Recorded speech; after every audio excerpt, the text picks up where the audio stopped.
very thin, Rolo. Less than a shadow. Less than a man. Sentenced to death, and yet you live. Why?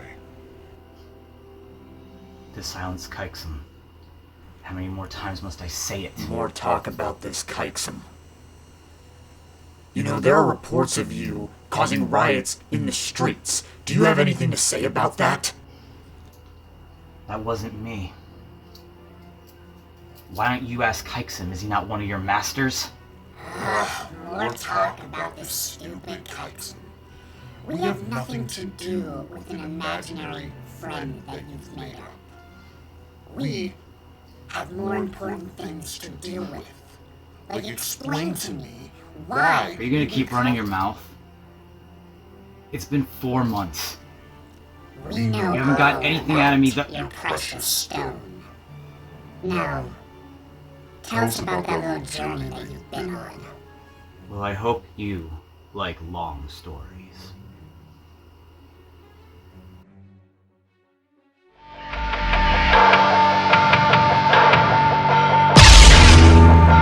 Rolo Report.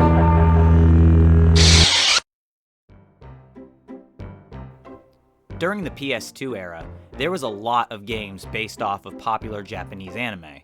Dragon Ball Z, Naruto, One Piece, fucking Full Metal Alchemist. But one, in my opinion, stands above all of the rest. As a gift, my brother received a copy of Inuyasha, The Secret of the Cursed Mask. At the time, the PS2 we shared was in my room, and I watched him play it, and the entire time I was going, oh man, this is up my alley. Being a turn-based RPG that is actually pretty well done, with an expansive, emotional story that ties together with the anime in a way that it could easily have been made into one of the movies. I love Inuyasha. I've been a fan of the series as long as I can remember. I used to stay up late and watch it on Adult Swim, and when my brother got the first season on DVD, I made it a point to sneakily watch it even though they insisted I couldn't. I am going to hype this up a bit in this review. I want this to basically come off as, here is a very underrated and overlooked gem for the PS2 that if you are a fan of Inuyasha, you really should check it out. I will be going over what the game does great and its very obvious shortcomings. So let's all take a step into feudal era Japan and see what we have in store for us.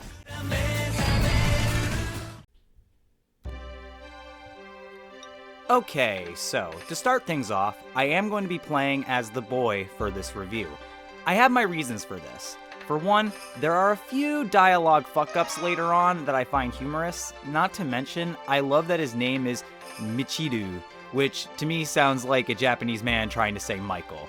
However, for my mental sanity, we will be referring to him as his last name for the video, Kudarugi.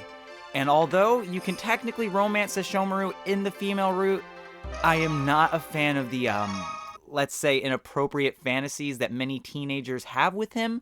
Yes, he's hot. He's also old as fuck. Perverts. We begin the game on a bus in Tokyo, where Kudarugi is appalled that so many of his classmates have girlfriends, while they are only in junior high? Even his best friend Takia has one. Aw, poor baby. Come on, man. Get some riz or whatever the kids say nowadays. Have some confidence, my dude. Once off the bus, Kudarugi heads through what appears to be a festival about some clay dolls or something, which will become a pretty significant plot point later on. Kudarugi apologizes to his dad for being late to the festival, and his dad scolds him for it. Man, that's kinda harsh. The teacher gave Kudarugi the whole, "the bell doesn't dismiss you, I do" line, I guess. He asks his son to find some amulets for him in a storehouse, and once inside, Kudarugi steps on a weird star symbol-shaped thing on the floor and falls through it. I'm getting some Kingdom Hearts vibes with this whole thing, not gonna lie. Where am I? Once Kudarugi wakes up, he realizes he is now in a forest. With no idea where he is, he tries his cell phone to call for help, but it has zero reception. Well, might as well walk around. We run into some dudes. Kimonos? Why are they wearing kimonos? Oh, I don't know. Maybe because you were just at a festival where people were wearing kimonos? Immediately, the kimono-wearing dude starts shouting at us, saying, Catch it and get my daughter back! and apparently they think we kidnapped one of their daughters. Kudarugi nopes the fuck out of there, and once he thinks he's safe, A demon now? I love how calm the voice acting is here. Damn! I'm gonna get eaten in this place. And as the demon goes to chomp on Kudarugi, the same symbol we stepped on previously appears beneath his feet and a red light flashes out. Kudarugi is awoken by what appears to be a man with dog ears who compliments him on using the red light against the demon. This is Inuyasha. If you didn't already know that for some reason, I don't know what to do with you. He then notices Kudarugi's clothes look a lot like someone else he knows by the name of Kagome. He asks us if we come from the present. The present, you know. The present. Kudarugi has no idea what the hell he is talking about, but agrees to follow him because this is really his only option. Just up ahead, Inuyasha smells something. Do you smell it? That smell. A kind of smelly smell. A smelly smell that smells smelly. Hey, wait. This is where the game introduces us to encounters with enemies. It does have random encounters as well, but most of the time you will want to either run into or avoid the purple mist that you see floating around. We are up for the challenge, so we head straight into it. And just like that, we're in our first fight of the game. I actually really love the way this game plays. In the top right corner, you can see whose turn it is, and based on the character's speed will determine who goes in what order. So if Inuyasha is faster than the demon, he has the chance to beat the demon to make a move. If Kudarugi is faster than Inuyasha, but slower than the demon, then the demon will overtake both. So on and so forth. It's a really well-developed system. The gameplay overall is very simplistic. You have your base regular attack. For now, it's just Kudarugi punching shit in the schnoz. But you also have techs, which are split into 3 categories. You have your normal techs, like Iron Reaver Soul Stealer, for example. These don't use your SP and can be done all the time. Usually a bit weaker than the SP attacks, like the Wind Scar. And then there's co-op attacks, where based on the characters' bonds with each other, you can do some pretty incredible damage. And that's pretty much all there is to it. It's very simplistic, fast enough to keep you engaged, and honestly, very fun even by today's standards. After defeating the first round of enemies, Inuyasha asks why we didn't use the red light, and we explain that we don't know how. Then Miyoga the flea pops up and explains that we did it subconsciously. Inuyasha calls us lame, Miyoga runs off, and we head out for Kaede's village. Along our travels, we will encounter little glowy things on the ground. When you go to pick them up, Hey, look what I found! get used to hearing that a lot. We make it to Kaede's village, and Kudarugi is immediately flabbergasted that there is a horse in the village. Inuyasha threatens to leave us behind if we don't get our shit straight, and as we start walking, someone calls his name. And yo, it's Kagome! She goes off on Inuyasha for not being around while the village was dealing with a demon who apparently was the same demon that attacked us earlier. Upon seeing Kagome dressed in modern clothes, Kudarugi begins to crash out. Great. Where am I? This is Japan, right? There's horses, and weird hairstyles, and even demons! My cell doesn't work, there's no police station, no cars, no convenience stores, not even a supermarket. Kagome explains to us that this isn't the present, but feudal-era Japan, and then, in traditional fashion, Kagome and Inuyasha start bickering back and forth. Kudarugi makes a smug remark and... Saying, who does she think she is? Did you just assume my gender? We decide it's best to try jumping into the Bone Eater's well. The same well that Kagome uses to transport herself between the present and this era. Once at the well, Kudarugi has a hard time working up the courage to jump inside of it. Inuyasha helps out and pushes him straight in, and unfortunately...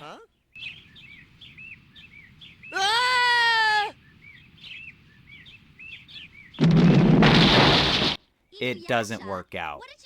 Again, more bickering between the two, and we decide, because the well didn't work, we should just head over to Kaede's and see if she can help us out.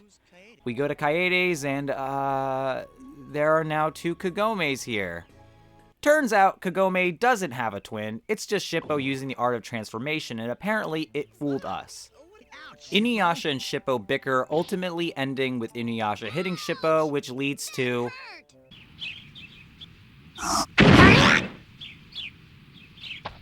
Classic. We head inside and talk with Kaede and explain our situation to her. Well, I would say we do, but Kagome takes half of my dialogue. Yes, I just fell straight to the bottom. She suggests we stick around with Inuyasha and the gang to figure out what is going on and how we can get home. Inuyasha fusses about it, but ultimately agrees. We then decide to head out and listen to the village gossip to see if there might be even a single clue as to what is going on. So we talk with a bunch of random NPCs throughout the village, and one decides to be a smartass and say we came from our mother's womb. Everyone here is kind of an asshole. After going through half the village, Inuyasha gets irritated that this is getting us nowhere. Shippo asks why the well didn't work, and Kudarugi theorizes that it could be because he didn't get to this world through the well, which is why he can't leave through it. Which would make sense if in the show we've seen others from the feudal era enter the present through the well, but that'd make the game pointless, so plot wins out on this one, I guess. We try to find the area where we first woke up, but to no avail. Kagome asks if we remember seeing anyone, and that's when we remember the villagers from earlier who chased us. They were all desperately looking for something. Yeah, his fucking daughter, you ditz! We check around the village for the people we saw, but we can't find them.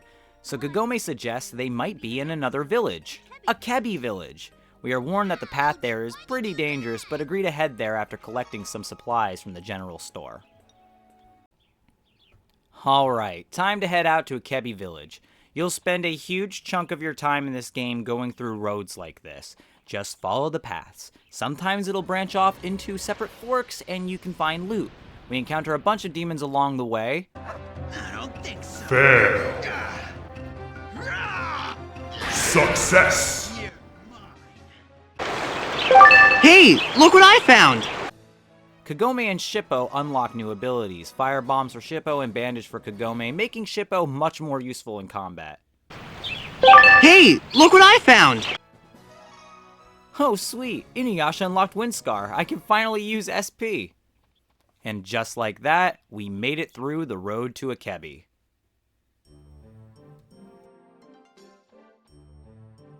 Finally made it to Akebi village. After exploring a bit, we meet a strange old woman named Kakuju, who seems to know about the red light power we used at the beginning of the game. We explain we aren't from this world, but she couldn't tell because she's practically blind.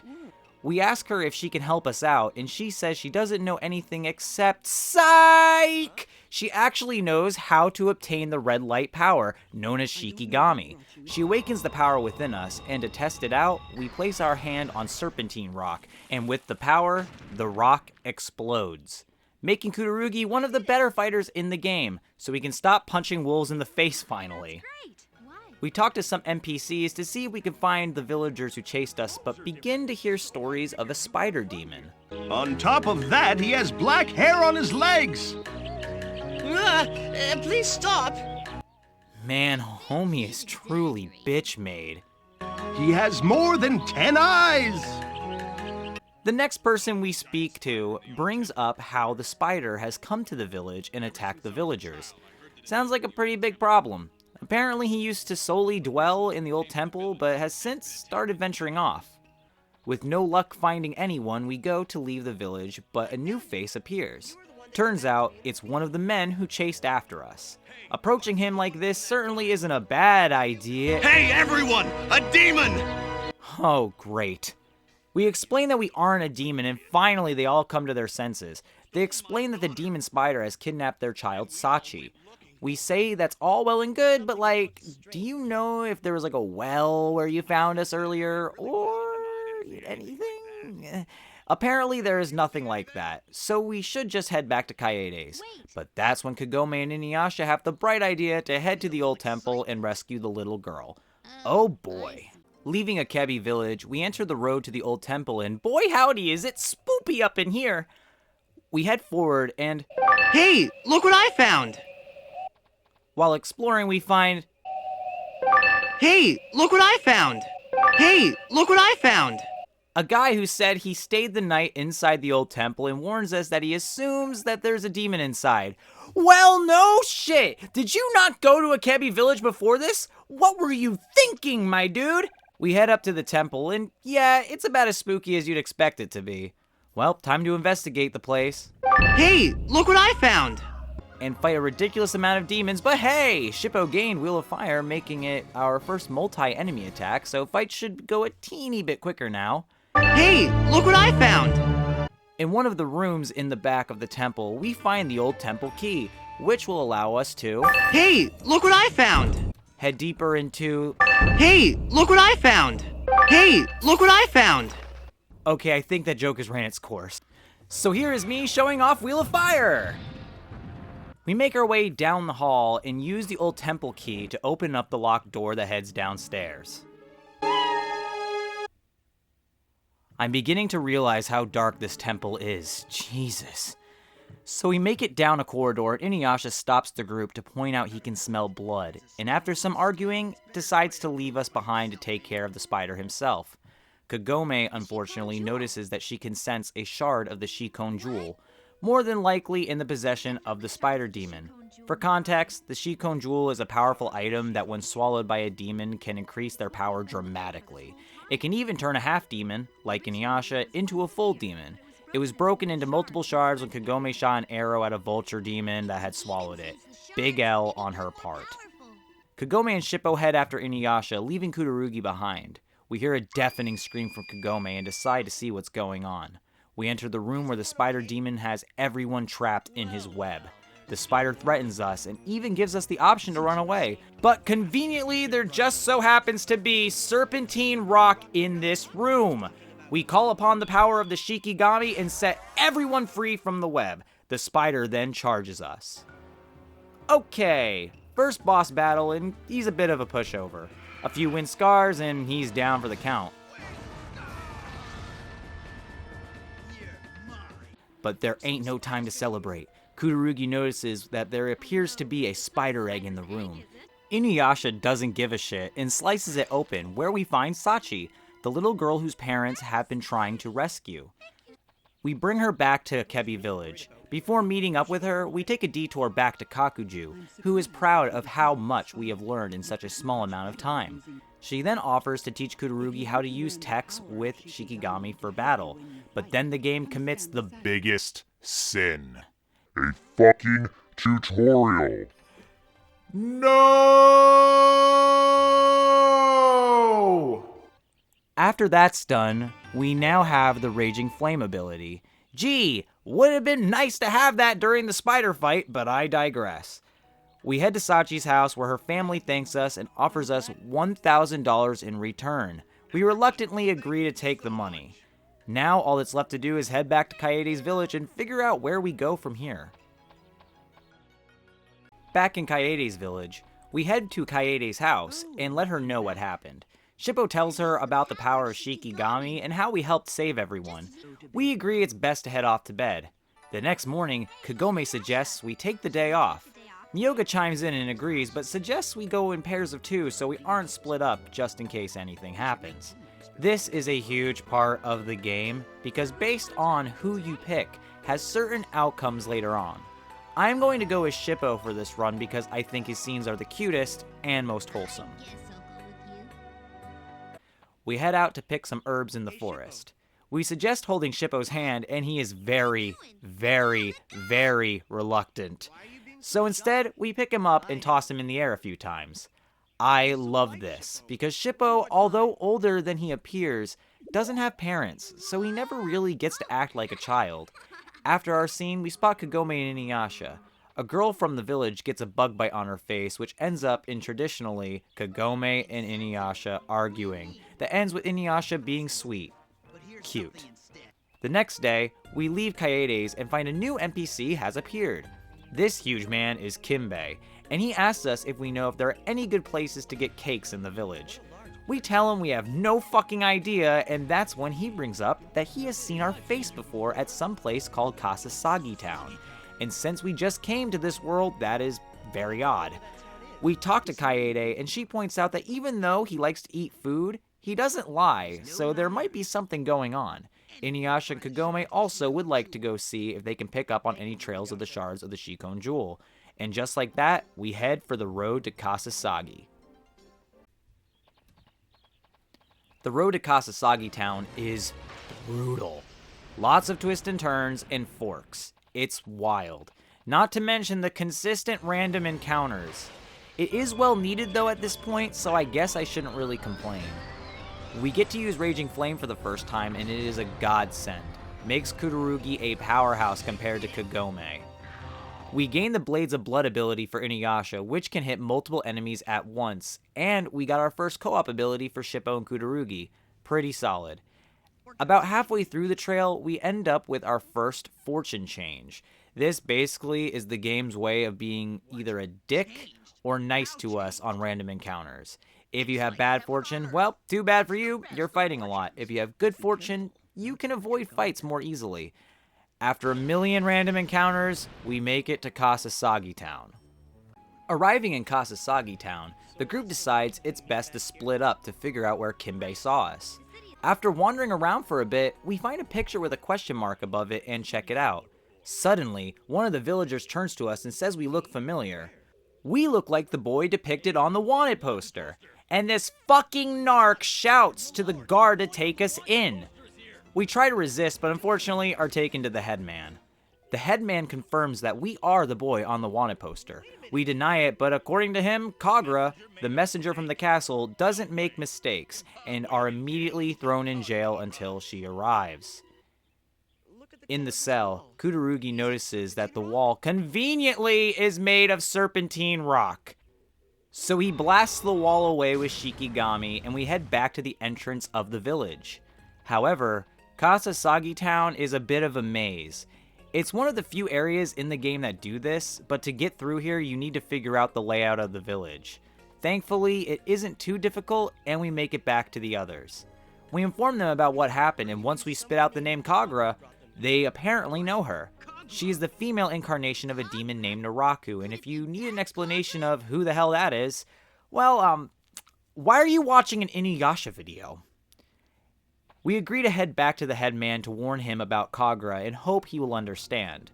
Our first attempt, however, doesn't go so well, with the guard in the headman's house chasing us down. We escape to the edge of the city, where we come up with the brilliant idea of having Shippo transform into us so that we can turn her in to the guard to get an audience with the headman. And since he's naturally small, if things go south and he gets put in jail, it'll be easy for him to slip out, because certainly all the walls aren't made out of serpentine rock, right? The transformation is extremely convincing, and we change our clothes to fit in more naturally in the environment. We head over to the headman's house, where Kagome claims she's... I came to turn her in. See? Isn't it funny? Having convinced the guard, he lets us into the courtyard, where we hear a strange buzzing noise. Kagome shouts out that it is a Saimyosho, which are demon wasps that whatever they see, Naraku and Kagura can see as well, and just then demons appear and attack us. Inuyasha comes in for the save, and we defeat them. We head to the other side of the courtyard to find the headman being attacked by demons as well. We save him, and he thanks and apologizes to us for putting us in jail earlier. He informs us Kagura is in the back of his home, and once inside we find her and... I thought I heard noises. It was you guys. Holy mother of God, she's so fine! Kagura is the first challenging fight of the game. Being a demon herself, her speed is incredible. It's even faster than Shippo's, and she does a ridiculous amount of damage. That, and she has two demons that can heal her unless defeated. Unfortunately, she can bring them back to life, so best hope you saved up your SP for this. We finish off the fight with the double-edged sword tactic ability between Shippo and Kururugi. Once defeated, a huge Shikigami blast consumes the party. Kagura, relieved noticing she now has help, a man fashionably dressed with a cursed mask appears. This here is Utsugi. We'll learn much more about them later on. Inuyasha attempts to hit him with a wind scar, and retaliates with their own Shikigami attack, which makes full contact to Inuyasha, knocking him off balance. Utsugi asks Kudarugi if he is the boy on the poster, and then tells Kagura that his job is now done and that he is leaving. They both flee, leaving us alive, thankfully. After leaving the room, the headman once again apologizes, saying he had no idea Kagura was a demon. We tell him it's no big deal, and he compares us to Buddha, which is, very flattering. We realize that there must be a connection between Kudarugi and Utsugi if Kagura was going to go this far to find him. We decide it's best to return to Kaede's village. While exiting the headman's house, he offers us $3,000 as payment for saving his life. Hell yeah! We then head back to Kaede's village. Once back to Kaede's village, we are introduced to two new characters, Moroku and Sango. Moroku is a monk, Sango is a demon slayer. We'll get more into their stories very soon. They inform us about what they've been up to this whole time. They were scouting out Castletown and found out some pretty awful rumors. Apparently, all the cows in the castle grounds are gone, and everyone who went to pay their taxes has never returned. Oh, and apparently a whole bunch of demons are heading there, so surely that can't be a big deal at all. We decide it's best to head there immediately, but apparently it's a bit of a hike. We have to go to a place called Suzumi Village first. Kaede shows up and says it's probably best if everyone has a bit of rest before the journey. We head off to bed, and the next morning we have another day off with Shippo. This time, we offer him candy, but he's playing the whole, "I'm not a kid" card again. We tease him enough to where he grabs it from us, but promises he totally won't eat it. After that, we see Sango and Inuyasha. Sango is training with her weapon, the Hirai Coats, which is a badass big fucking boomerang. She kills a demon with it, and Inuyasha doesn't understand why she was concerned until he sees that she was protecting a bird's nest. Wholesome. The next day, we prepare to set off. Kaede says she'd hate to add on to our baggage, but offers us a pair of old-fashioned pants in case anything happens in the future. I guess she sees that Kudarugi is a pansy and will probably piss himself when he sees Naraku. That one eye is useful for something, I guess. Goodbye. We then head off for the forest to Suzumi. Entering the forest, we run into Kakuju. She apparently was waiting for us because how the fuck did she know we would even be here? She also happens to know we have a monk with us. She offers Moroku a talisman that I guess is supposed to help us when we are fighting or something. I don't remember this coming into play at all though, so we will see. She heads off and we continue onward. Kudarugi takes a moment to ask Moroku about him being a monk and gives him a lot of praise. When asking Sango if she agrees with how cool he is, she shrugs it off. Kudarugi assumes it's because she might not like him.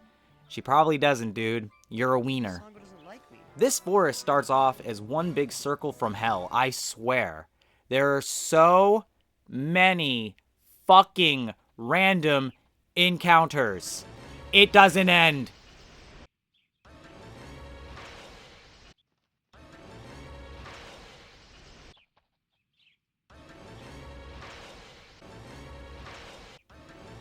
I can at least use this footage to show off a bit about Sango Moroku's abilities. Sango has a hidden weapon attack and her Hirai Coats, which are pretty effective. But she also has her companion Kilala, who can swoop down to do crazy damage. Moroku right now is a bit of a pain because he is more of a synergist type. He can provide information for the party and heal. His base attack isn't too bad to make up for it. But where he shines is with the wind tunnel. Dude can one-shot almost every enemy in the game with this thing, and eventually, he gets an upgraded version that will suck up the entire enemy line. After 40 minutes of constantly getting bombarded, we manage to survive the forest and make it to Suzumi Village. Once there, we see a man named Densuke being chased by a demon. Sango tells him to get behind us. The demon, underestimating the situation, says he will eat all of us if we don't move, and well, fucking idiot. Densuke thanks us for saving him and offers us to stay the night at his place. He's just chill like that. When we get to his house, he informs us that the road leading to the castle is blocked due to a landslide during a storm. With no way to move forward at the moment, Moroku suggests just hanging around for now. And by that, he means he's trying to get some pussy. Sango gets irritated and says she is going to gossip around for information about the castle and leaves. Densuke asks if she happens to be a demon slayer due to her weapon, and Kagome tells him she is. He brings up that they don't see many of them anymore due to an incident. Kudarugi, not knowing anything about it, asks what they are talking about. A while back, Naraku destroyed the entire demon slayer village. There were only 2 survivors, Sango and her brother, who unfortunately was taken control of by Naraku. Later that evening, Sango returns and informs the group she didn't get any information. We decide to call it for the night. The next day is thankfully another day off with our boy Shippo. This time, we go looking for acorns that he can use in his fox magic, and because he likes us, he brings us to his special place to find them. After that, we see an amazing scene with Sango and Moroku. A demon hiding in the bushes spies on Sango. Moroku comes by and touches her butt, and before she can slap him, he walks away. The demon assumes this is because Moroku touches her bum as a sign of trust, so he transforms into Moroku and, well, does the same. She slaps him and reveals what he really is. Then Moroku shows up and... What? Your bum? Move aside, Sango. Help me! God, I love this game. The next morning, we wake up late. Everyone has gone out in search for information. Looks like we got some work to do. Our first objective is to find this landslide. You get a pretty good view of the town heading this way, and I gotta say, I'd live here. Gorgeous scenery all around, and that waterfall is just... mwah! We make it to the landslide where the guy fixing it up says it'll take 1 whole month to fix it, which puts us in a pretty shitty situation. We head back to where we rescued Densuke, and that's where we run into a boy being attacked by a demon. However, just as quickly as it took to get here, the boy kills the demon easily. We ask why he didn't run away, and it turns out he was guarding a kitty. Then Kudarugi points out he would have ran away. Again, the dude's bitch made. We ask him about the weapon he's using because it's strangely similar to the weapon Sango uses. He tells us it's called a Kusari Gama, but then the cat runs off and he follows. Before he's gone, we ask him for his name and he tells us. It's Kohaku. We explore a bit more of the town and find Sango chilling in front of the lake. She's checking out the flowers. Apparently they were her brother's favorite. According to her, he was too sweet to be living in Demon Slayer Village. He was just a good kid. Fuck Naraku, man. She says she's going to stay there for a while so we can keep exploring. Doesn't take long before we find Kagome. She asks why we look so upset, and we bring up how Sango just opened up about her brother. Kagome agrees it's sad that Naraku took Kohaku. Hey, wait a minute! The boy! The weapon! The cat! The name! The outfit! The cat! Sango! Moroku bum touches! The name? It can't just be a coincidence, can it? We head back to find Kohaku, but then some guy is there talking about hunting? What the fuck? We see the cat, who heads deeper into the bushes. Guess there's a path there we couldn't see before. We push past the bushes and we see Kohaku entering what appears to be a cave into the mountainside. We follow him inside and wow, it's dark in here. Of course, I should be safe from fighting for fuck! Well, after dealing with that, we can't seem to find Kohaku. Thought he went this way. But there is some dude over here. 1, 2, 3, 4. 1, 2, 3, 4. So apparently this guy has been digging here for quite some time, and this road leads to the castle. Boy howdy, aren't we lucky? We tell him not to worry. We aren't going to tell anyone about it so he can continue to dig for gold or whatever. We decide to turn around and go another direction to find Kohaku. Luckily for us, he is easy to find. Kudarugi asks him if he has a sister named Sango, and then... Huh? Kohaku, capture that boy. Our first sighting of Naraku. And I gotta say, they did an excellent job with it on this one. Kohaku uses his Kasari Gamma to attack us. As we collapse, Sango comes in for the save. Unfortunately, the odds aren't in our favor because now Kagura is here too, putting us in a very scary situation. We have to choose whether we go with Kohaku or we let Kagura and Naraku kill him if we resist. Boy, wish there was a convenient way to get out of this. Oh, Serpentine Rock! Form at my call! I see. Sango asks where Kohaku went, but it's clear that he was forced to go with Kagura. She apologizes to us for not being able to help out, but we understand that she didn't want her brother to die. We then tell her that we found a way to the castle through this cave. We agree to head out and tell the others. Once back at Densuke's, we let them know. However, there is still tension between Moroku and Sango. Apparently the reason she's been on an attitude isn't because of Kururugi being a loser, but because Moroku was trying to touch up on another woman. What a dick. We head off to bed to prepare for our journey to the castle. Not before another day off, baby! This time, Shippo tries tricking us by transforming into all of our friends. We feed into his ego this time, and he, overdoes it a tiny bit. I want to get this form tattooed someday. After that, we run into Moroku and Kagome. Moroku asks Kagome what she's using that smells good, and she explains that it is soap. He asks her if he can have it, and she lets him have it, thinking he might give it to Sango.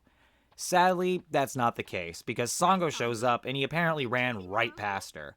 Flash forward a bit, and Moroku is giving the soap to another lady, convincing her it'll make her even more beautiful. She thanks him because her dad will need it and runs off.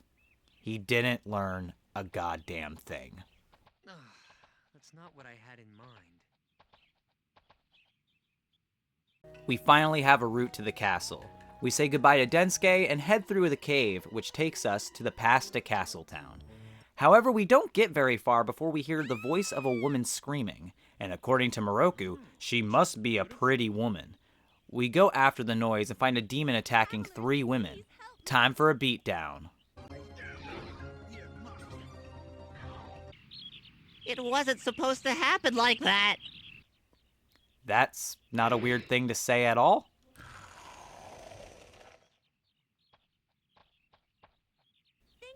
The women thank Moroku and flirt heavily with him, and even invite us all to their mansion.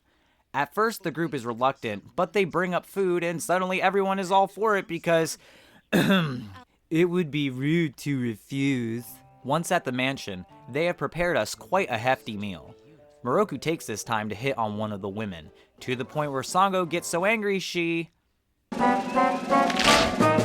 Sango, you broke your chopsticks. Moroku and the lady leave to take it outside. Kururugi asks why Moroku is even interested in fighting Naraku, assuming it's just an excuse to get with women. That's when they drop the bombshell on him.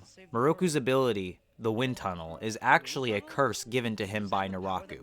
Technically, it was given to his grandfather and then passed down through generations, but still.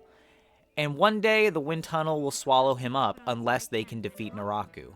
Poor guy has to jerk it with his left, when he's probably right-handed. Homie's giving himself the stranger all the time, no wonder he's constantly swooning. We investigate the room a little bit and find some creepy writing on the wall. We bring it up to everyone, and Inuyasha takes a look at it and notices it smells of human blood. Sango says she's getting worried about Moroku, and we agree to check on him, just in case. Once in the hallway, the 2 other women are basically on guard, asking us where we think we are going. We tell them we gotta take a leak, and they recommend going after the party. They're suspicious. They're suspicious. What? Until the master gets the monk's liver, don't let them leave the room. Okay. Kill. Kill. Oh, son of a bitch. Turns out they were just demons in disguise. Oh, darn. We take care of them after a few rounds of fighting. We now head forward where we find a whole gaggle of demons chilling, having a great time. Happy! Young human flesh! Young human flesh! There are far too many demons to take on all at once, but we notice a room on the other side of the path they're next to. We need to find a way to get them away from there, and this is where the game really tests you. You think Kagura was hard? We explore a bit of the mansion and end up finding Ayakashi Spring sake. And luckily, it happens to be the demon's favorite kind of sake. Guess they have drinking problems. We take it and decide to use it as bait to weed them out one by one. We find a good spot to place it where we can't get surrounded, and one by one go through a gauntlet from hell. 6 goddamn fights, back to back. No breaks. After defeating the demons, we head back to the path from earlier and see that it is now clear for us to move onward. As we approach, we can hear Moroku and the woman from earlier talking. However, it appears something is going wrong. Sango rushes towards the room and we follow her. The woman informs us Moroku is in a trance now and that the place is protected by a barrier, as she transforms into her true form, Oboro. She informs us that we can't do anything but helplessly watch as she eats Moroku's liver. Gross. But just then, Moroku just gets up and destroys the barrier. Oboro is shocked and we fight her. Let me tell you, this fight is a lot harder than I remember. Like, it's still easy, but it's very time consuming. Oboro is spongy and has quite a bit of health to her as it is. Her 2 sidekicks can cast Seal on the player character, which can make the fight take even longer too. But after a few minutes, she is defeated. After the fight, Moroku thanks us. Apparently he was faking everything all along. He said with us destroying the demons, it gave him enough time to destroy the barrier. Sango is shocked because she really thought he fell for it. He then asks if she loves him now, and...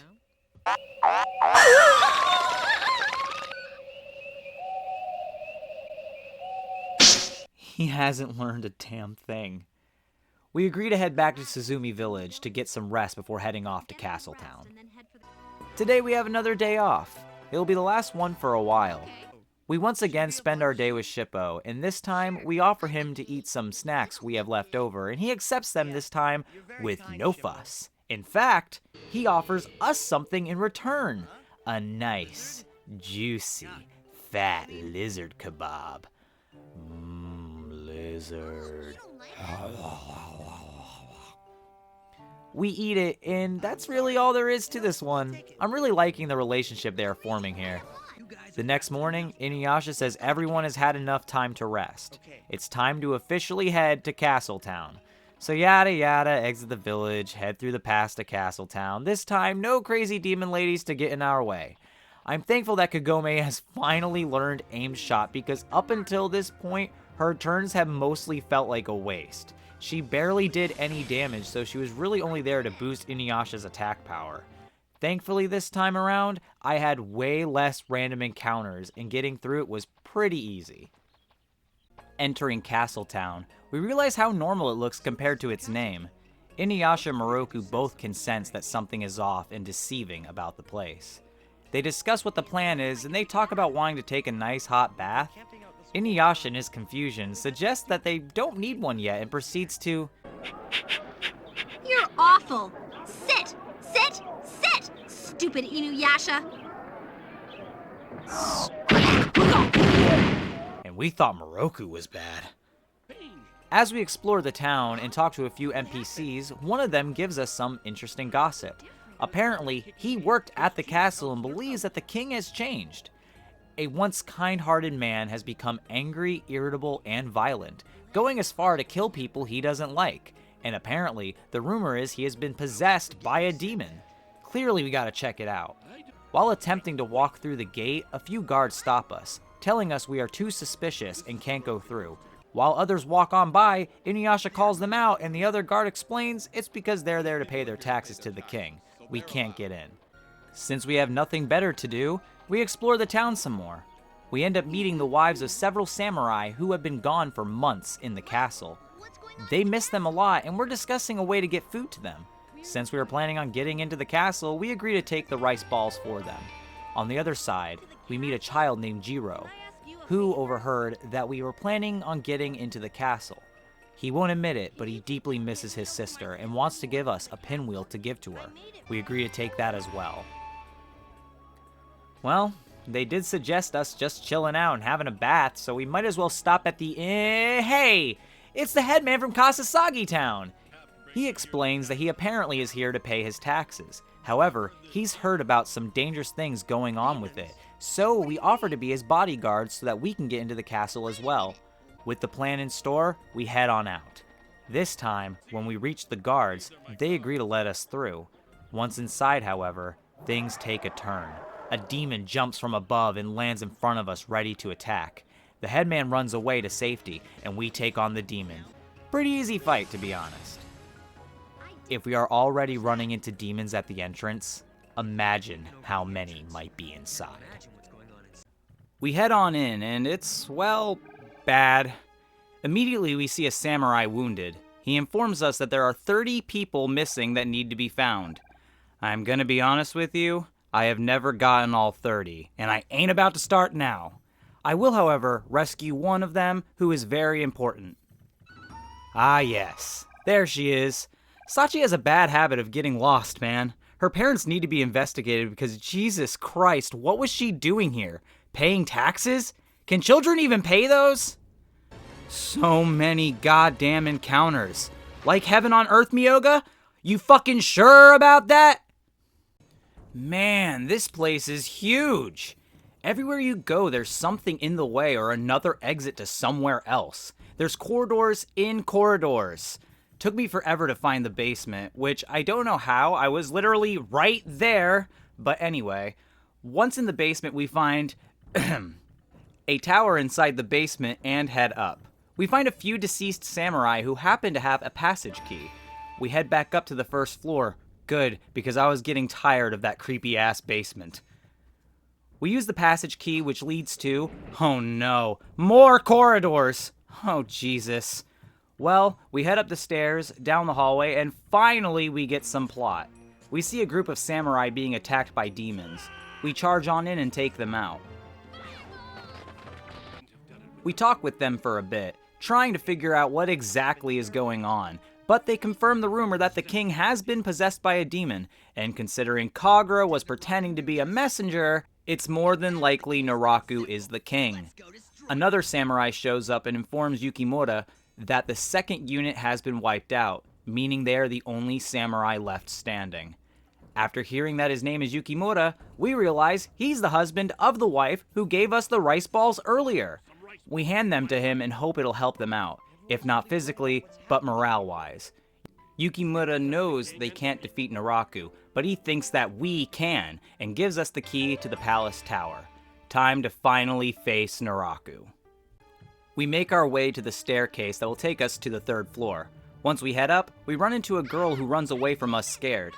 We calm her down and ask if her name is Toki, and she confirms it is. We give her the pinwheel from her brother and let her know that there are still samurai helping others escape and that she should head down there and get the fuck out of here. We now use the key and explore the third floor, and man, I gotta be honest with y'all, I'm losing my patience. So many fucking random encounters, it's insane. It doesn't matter what your luck is. It doesn't matter how leveled you are. It just keeps happening. And you don't get enough experience to warrant it either. It just doesn't stop. You make one wrong move, bam, you're fighting 3 enemies. Oh, you entered a room hoping to find something? Not even a purple cloud in sight? Oh well, fight! Oh, you went the wrong way slightly and need to adjust? Bam, fight. Oh, you are about to turn a corner? Bam, fight. Oh, you stopped to check the menu? Bam, fight. Oh, you want to enter a doorway? Bam, fight. Fight, fight, fight, fight, fight. It doesn't end! This is my hell! Somebody fucking help me! The fights are so goddamn slow due to the limitations of the PlayStation 2, and this twink's voice is making my fucking brain explode! Help! After these messages, we'll be right back. Okay, I've calmed down. Finally, we make it to the top and meet up with Naraku and Utsugi. Kudarugi tries intimidating Naraku, which... Naraku steps up, and we have been preparing for this, right? So many random encounters, I've killed so many demons, surely we stand Yeah. He has a fucking barrier. Just as we are about to die or whatever, Yukimura and the other samurai appear. One of them reveals a secret passageway. Naraku uses his miasma to kill them all, and Yukimura, in his final breaths, shoves us into the passage. We wake up in a random home in a village we don't know. Apparently we were found at the entrance. The whole gang is here, but they are clearly mentally fatigued and defeated. Where do we go from here? We decide it's best to think this over by ourselves. We leave the house and start looking around the village. Oh shit! Hey yo, it's Grandma Kakaju! We tell her what happened and she's like, dog, it was a barrier. You have Shikigami powers. I can show you how to take these down or whatever. Just climb up that big ass mountain and bring me a fruit from a tree at the top of it. And we're all like, God damn, hell yeah, Grandma Kakaju, we'll let the fam know. We head back to the house and let everyone know that we need to climb to the top of Mount Ho-Oh to get the fruit so we can destroy Naraku's barrier. Moroku points out that Mount Ho-Oh is where the monks go to train, so he isn't surprised. We head on out to Mount Ho-Oh, which is at the end of the village. And boy, is it a breath of fresh air. After being cooped up in that castle for the past 2 hours, it's nice to see the color green. Like, yeah, I still get a million random encounters, but at least I'm not fighting the same 3 over and over and over and over. After a bit of confusion, we end up making it to the monk's hut. Moroku explains that although it's a dump, it's fine because monks don't need luxury, and we can feel free to stay here if we need to. Kudarugi, though, notices the cliff on the side. He, Sango, and Kagome all get a weird vibe from it and notice that there is a faint wind coming from it. Dare I say, foreshadowing? We take a rest at the monk's hut and then set out towards the mountain. Ah! These random encounters are fucking killing me, yo. My name's Skylar White, yo. Uh-huh. After the struggle, we find an entrance to a cave and head on inside. Ooh, spooky dark cave. Well, that didn't last long. Oh! One of my favorite parts of the game right here. Look at this. Easily the best design of the whole anime. I need to get that tattooed. We finally make it to the top when we get absolutely blasted by a bunch of wind. The wind starts to form a single mass of air. The guardian spirit of Mount Ho-Oh. It tells us that in order to obtain a Magatama fruit, one must have more than just courage. One must also have a pure heart. And what the fuck, man? Is this thing the goddamn Triforce? Am I going to have to fucking fight Colgera or some shit? Nah, instead we fight the fucking air. Pfft, more than pure power, my ass. We dicked him down so bad, he just said, "Here, guys, damn!" We find the Magatama tree, and for some reason, Kudarugi apologizes for taking a fruit? My guy, don't apologize. You earned that shit. We head down a cliff and get out of the mountain and, wait. How the fuck did we end up here on the map? From the castle secret passage? No fucking way. I refuse to believe that. My headcanon is that Kakaju is actually super jacked under all her clothing and just carried us the whole way here. Or, I don't know, Hachi picked us up. Speaking of, where the fuck is Hachi in this game? He wasn't that important, but still, man. Whatever. Once back at Hino Village, we make our way to Kakuju. We tell her all about the spirit and she congratulates us and teaches us Blue Sky Calamity, giving us the ability to destroy barriers. We decide it's best to rest up before we head back to Castletown. The next day is a day off. I'm pretty sure it might be the last one, but who knows. We hang out with Shippo again, and this time we decide to take a bath with him. We warn him the water is deep, but he doesn't listen and fusses and ends up falling into the water. Good times. But with that out of the way, it's time for us to head back to Castletown and oh boy, it's destroyed. Man, if only I rescued all 30 people. Darn. I noticed that the team is just dumb. They're talking all nonchalant about everything. Got in there, but all the other houses look pretty ruined too. Yes, the whole town feels pretty desolate. I wonder if it's because of Naraku. Motherfucker, you know goddamn well that Naraku destroyed the whole town. No fucking shit, guys! Come on now! We head forward and run into Kagra. She tells us she wants our soul.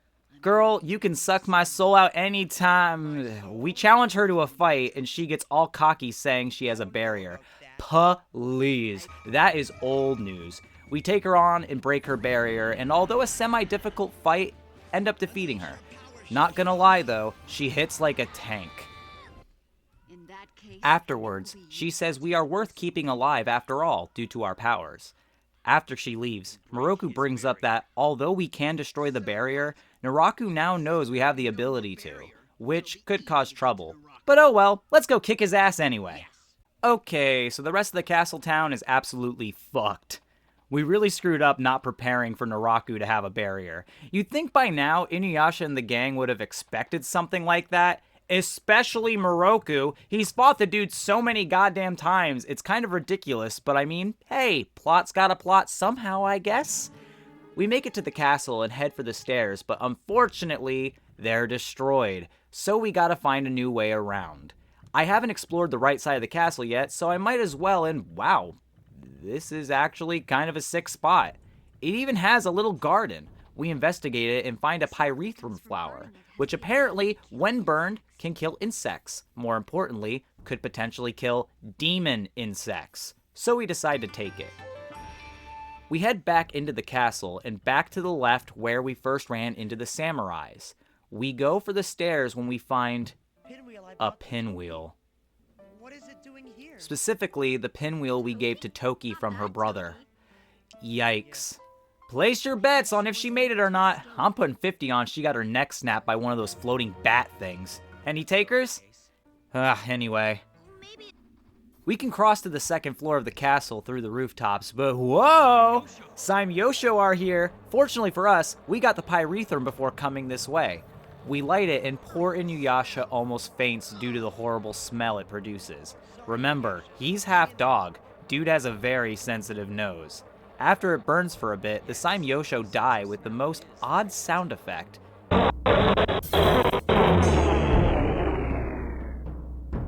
It's almost like they were electric and ran out of batteries. Further into the castle, we enter a room where we get ganged up by zombie samurais. And considering they were the ones who helped us escape earlier, we don't find it appropriate to just kill them, so we decide to run away. If we get split up, we are to meet at the castle tower. And guess what? We get separated. We are in the middle of the fucking castle on our own with just Kudarugi, who couldn't hurt a fucking sheep, let alone a goddamn demon. We are absolutely fucked.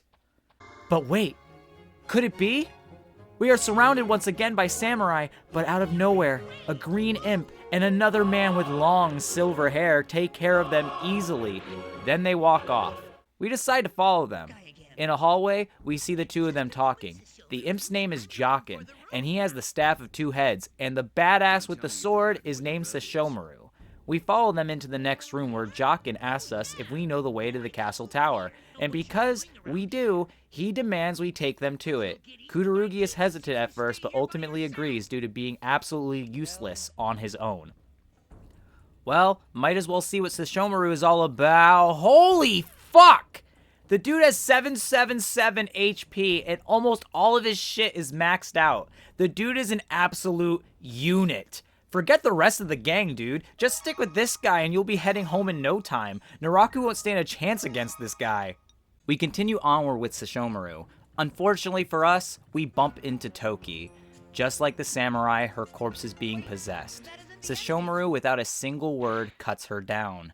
And as Kudarugi questions why he would do that, her soul floats out of her body. She speaks to us, thanking us for setting her free and that her spirit can rest peacefully now. Kudarugi places the pinwheel on her body, and Jokin, who normally I'd say is right to do so, keeps nagging and barking orders at Kudarugi. He's then told to shut the fuck up by Sesshomaru. We continue forward, and man, I love having Sesshomaru in combat. He makes fights go by so quickly and effortless, and what a waste of a battle. Even he agrees with me. I hope we don't ever have to find the rest of the— Oh, son of a bitch! Well, guess the fun is over.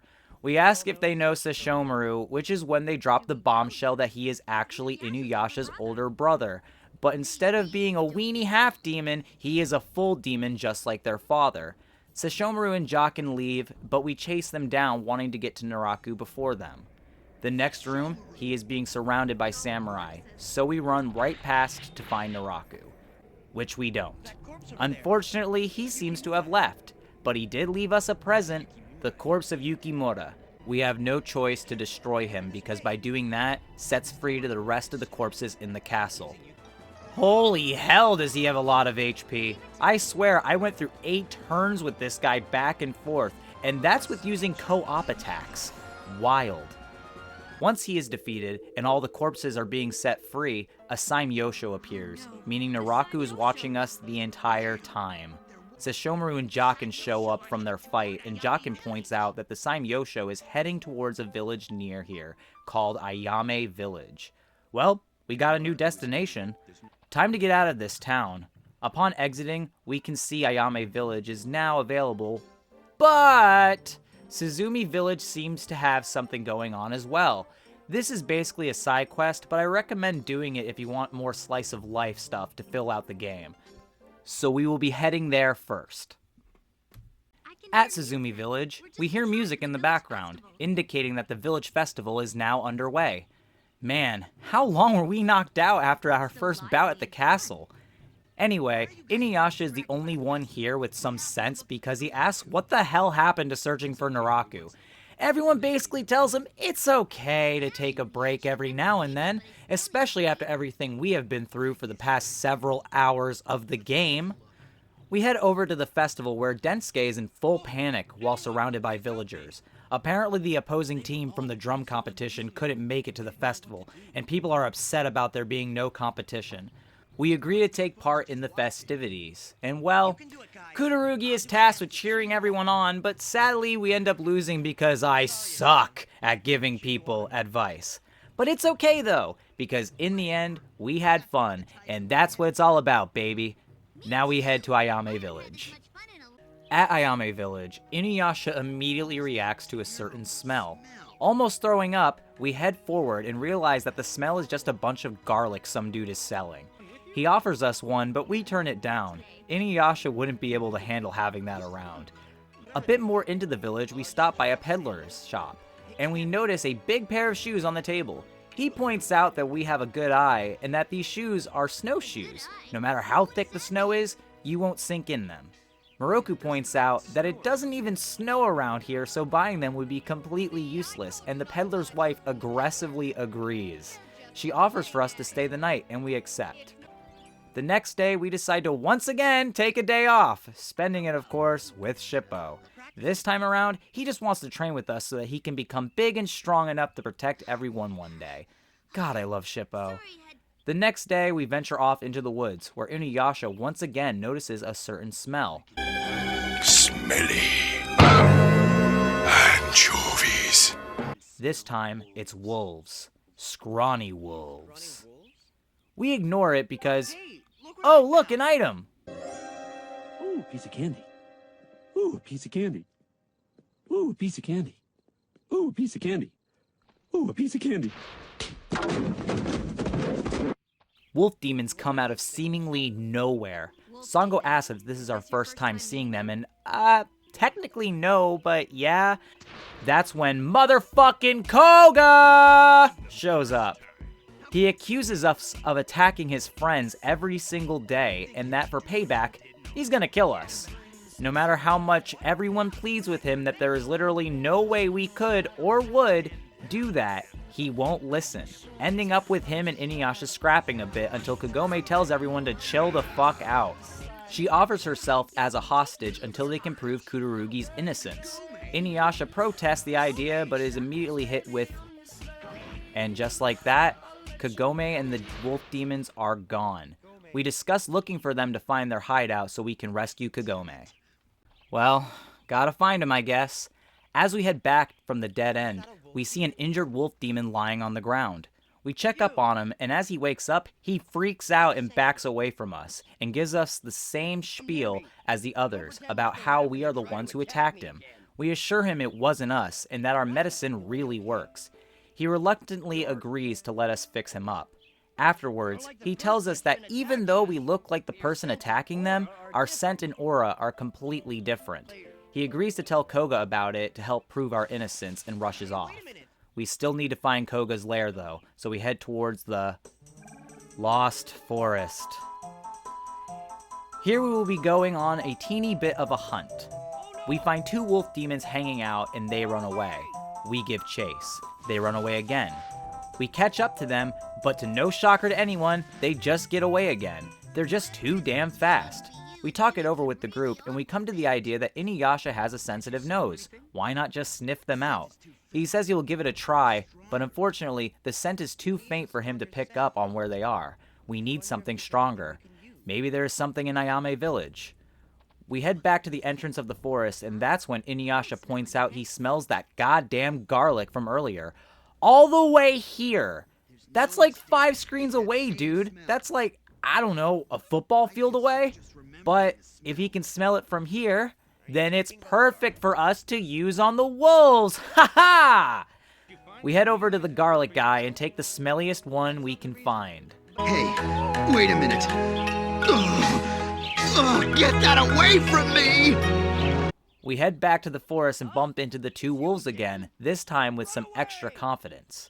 We throw the garlic at them, and when we ask Inuyasha to sniff them out...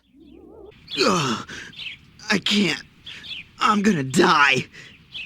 We encourage him to try and point out that he probably wants to find Kagome, and he comes up with his usual excuse to hide his true feelings for her. He then points us in the direction of the scent.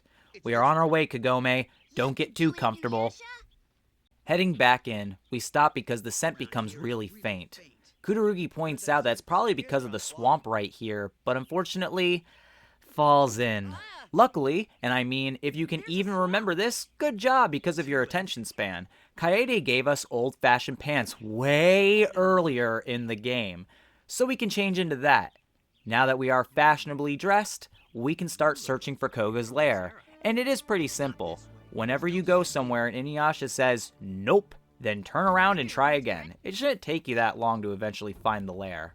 Once we get to the lair... Oh, god damn it. Hey, wait. Why is it that they have a whole character model for Kudarugi with the old-fashioned pants, but in combat it goes back to his normal look? They have 2 separate models for Sango at all times, but the developers couldn't take the time to edit Kudarugi's at all? I know I'm nitpicking, but shit like this really takes me out of it, especially when there are other character models that change based off of whether they're in combat or not. Ugh, whatever. As we head into Koga's domain, we find a few dead wolves on a bridge. Oh great, I can see where this is going. We find another one still alive, and while fixing him up, 2 more wolf demons appear and naturally accuse us of attacking their friends. Oh great. Forget this wolf guy, and let's just go find Kagome. We head into the cave, and after just a few screens, we find her. She's a bit confused, but before we can get her out of here, Koga arrives. Koga is still demanding he kills us if we can't prove we aren't the killer. Everyone tries pleading with him, but that's when Kudarugi grows some nuts and says to just give Kagome back and he can do whatever he wants with him. And Koga flat out goes, I bet, let me kill you. That's when the entire group get on the offensive and threaten to fuck him up if he dares even look at Kudarugi wrong. Kudarugi, realizing that he has friends who love and care about him, and realizing that Koga feels the same way about his friends dying, takes back his offer and explains to Koga that he can't prove that he isn't the killer. Koga, realizing that Kudarugi is too much of a pansy to be the killer, finally agrees to let Kagome go. But the question still remains, where the hell is the real killer? And more importantly, who is the killer? We ask the wolves if they know of any place they might be that they haven't thought of. Koga, realizing there is actually a place they haven't checked, runs off and we follow. Unfortunately, the place they haven't checked is the fucking muddy-ass swamp. Inuyasha tries to head on in, but falls to the same fate as we fell to earlier. Is it fun playing in the mud? We decide that we need to find a way to cross the swamp without sinking. If only there were shoes designed for that. But that would be way too convenient. Hello, welcome to the peddler shop. What would you like? Yes, 7 pairs of snowshoes, please. I almost forgot Koga for a minute there. We head back to the swamp entrance and Koga meets up with us. We can now walk into the mud without falling in. Koga speeds off ahead of us. I gotta say, for an area they didn't intend on having us at that long, this place is kinda cool. I like the vibe. Plus it's unique. You have to look for a path through the mud based off the shade of the diarrhea. After some confusion, we catch up to Koga. Unfortunately, he got his ass handed to him by Utsugi and Kagura. We have a brief fight with them. However, I suggest holding off on fighting here. Kudorugi is the only person that matters. Just use Blue Sky Calamity to break the barrier. We then enter a cutscene. Inuyasha knows the barrier is down and uses a wind scar to attack Utsugi and Kagura. At first, it looks like it didn't do any damage. However...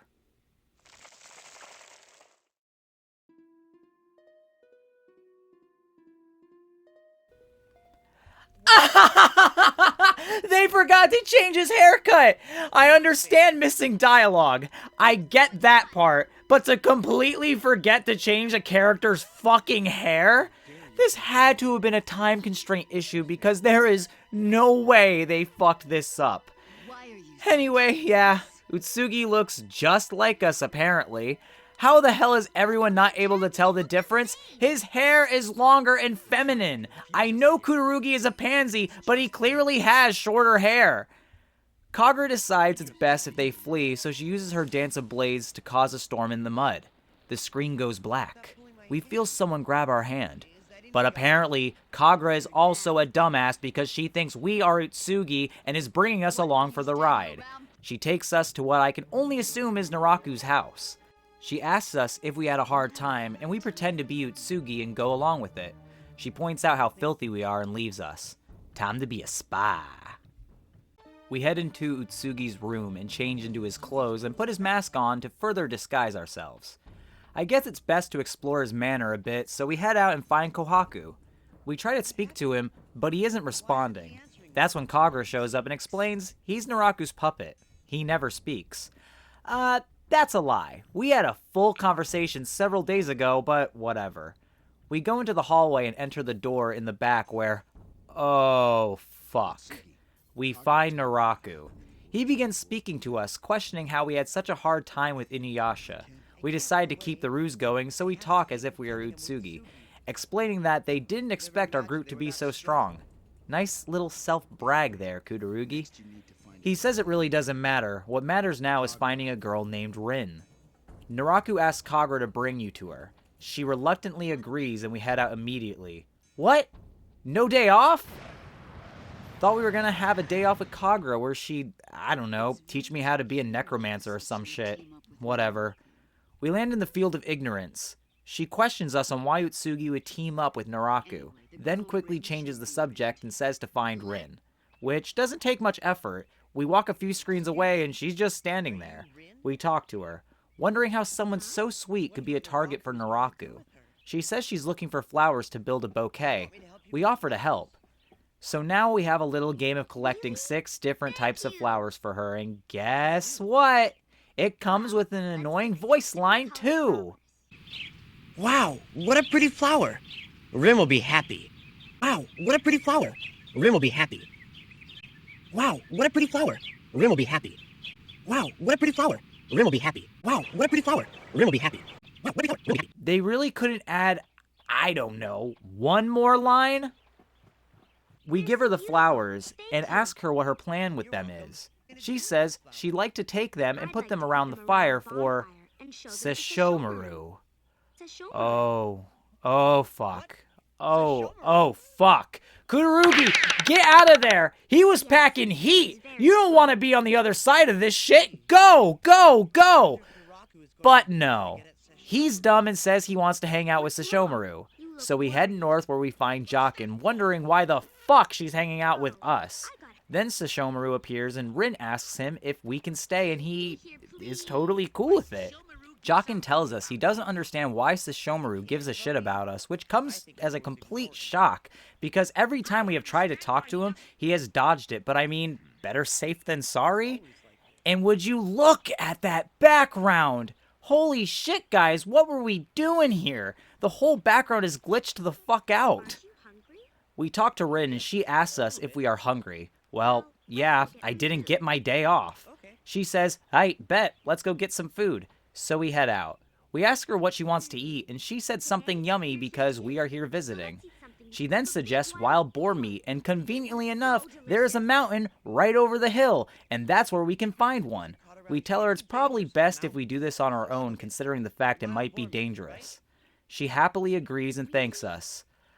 Ah, collecting boar meat, a JRPG staple. However, it usually happens as like a tutorial or something, so this is very weird timing, but I digress. We run in circles for a few minutes, until a boar shows up.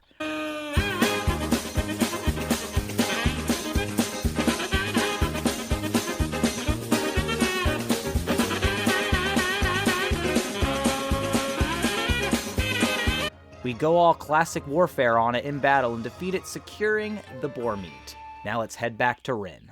Alright, so we make it back to the Field of Ignorance where we can't find Rin. Kagura shows up and tells us we apparently did a good job. While we were away fighting the boar, she took the opportunity to kidnap Rin, meaning we technically helped her.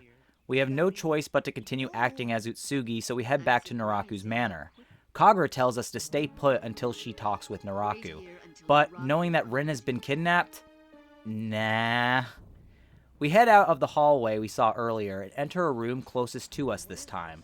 We end up finding a weird cocoon thing. We walk over and observe it and... discover something is inside it. A little girl with white hair and a mirror show up and inform us it's Naraku's next incarnation, which... Jesus, man. You are away from Inuyasha for 30 minutes and you lose all nuts you once had. We ask who she is and she goes by the name of Kana. She tells us nothing can stop Naraku's new incarnation now and leaves. Well, we ran out of things to do here. Let's go oh, fuck. We bump into Utsugi, like the real one this time. He points out how similar we both really look. And yeah, just cut your hair, dude, and you'd be a dead ringer. He then says he wants to test our strength and challenge us to a fight where... What do you mean test? Get away from me! Ah! Jesus Christ, man! Grow a fucking set! It won't do any harm if you have any self-confidence. Just throw a Shikigami at him and... Oh. Well, that sucks. Kudarugi gives up, and as Utsugi is about to go on a speech about how pretty our blood is, Kagura and Naraku show up as well. Naraku asks if we are the boy Utsugi has been talking about, and he confirms it. Then Naraku brings up how we are obviously a descendant of Utsugi's. They then throw us in jail. Utsugi tells the guard not to let us escape and then goes, "There's nowhere to go, even if you get out of your cell. Unless you can totally destroy the barrier, in the courtyard, and leaves." The guard starts complaining about how hungry he is, so Kudarugi gets a bright idea of using the boar meat he just caught to get the guard to open the cell door. Once he does, we refuse to give him food, and he goes on the attack. We fight for a little while, and Kudarugi ultimately gets the dub. Time to get out of here. Escaping the cell, we find another one is already opened and head inside where we find Rin. She is happy to see us and even calls us her big brother. Aww. We tell her we are escaping and to follow us, which she does. We head for the courtyard where the stone for the barrier is. Once there, we tell her to hide. I guess he doesn't want her to see his Shikigami powers for some reason. We destroy the barrier, and as we head back to Rin, we see Naraku and Kagura coming this way, so we hide under the deck. Naraku tells Kagura that both Sesshomaru and Inuyasha and the gang are on their way to his manor, and tell Kagura to deal with Inuyasha while he takes care of Sesshomaru. Kudarugi is now placed in a situation where he has to choose who to help. I chose telling Sesshomaru about Rin because he's cooler. Just as we are about to find him, he just shows up. Rin runs over to him and he asks if we took care of her, and before we can answer honestly, Rin tells him how he rescued her, saving us the ultimate ass whooping. Naraku shows up and challenges Sesshomaru to a fight, claiming he's going to eat him for dinner. Naraku and Sesshomaru begin fighting when all of a sudden, Inuyasha shows up and attacks Naraku with a wind scar, which he simply dodges. Sesshomaru and Inuyasha argue over who is going to fight Naraku, and the whole gang follows behind him. Naraku uses the miasma to escape with Sesshomaru, Rin, and Jockin following in pursuit. The gang then asks us what the hell we have been up to. Apparently, they lost contact with us when they broke through the barrier, meaning the entire time we were with Kagura and Rin, Utsugi was doing the same trickaroo and pretending to be us. We informed them on what's going on and enlightened them on the fact that Utsugi is like our great grandfather. We decided it's best not to dwell on that for now and find Naraku. We head into his manor and son of a bitch! A wild Utsugi appears. Inuyasha goes on to attack him when Kagome tells him to stop. Utsugi brushes past us, realizing there's no point in fighting at the moment. Kagome informs Kudarugi and Inuyasha that if we were to kill Utsugi, we could potentially be killing ourselves because if he hasn't had his kids yet, the family line could just end, causing us to disappear. Something we didn't even consider up to this point. It's all Back to the Future rules, I guess. Well, if we can't kill Utsugi, we can at least beat the shit out of Naraku and get some answers. Hopefully. Okay, let's find Naraku. Heading into his main room, we find Naraku with the cocoon.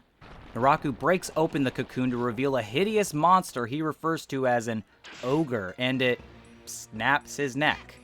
But Naraku is built different and starts speaking. Apparently this is just his mud doll puppet, not actually him. He tells us that no matter what, we are going to die here and that we don't stand a chance. Well, time to prove him wrong. And to be honest, he was sort of right.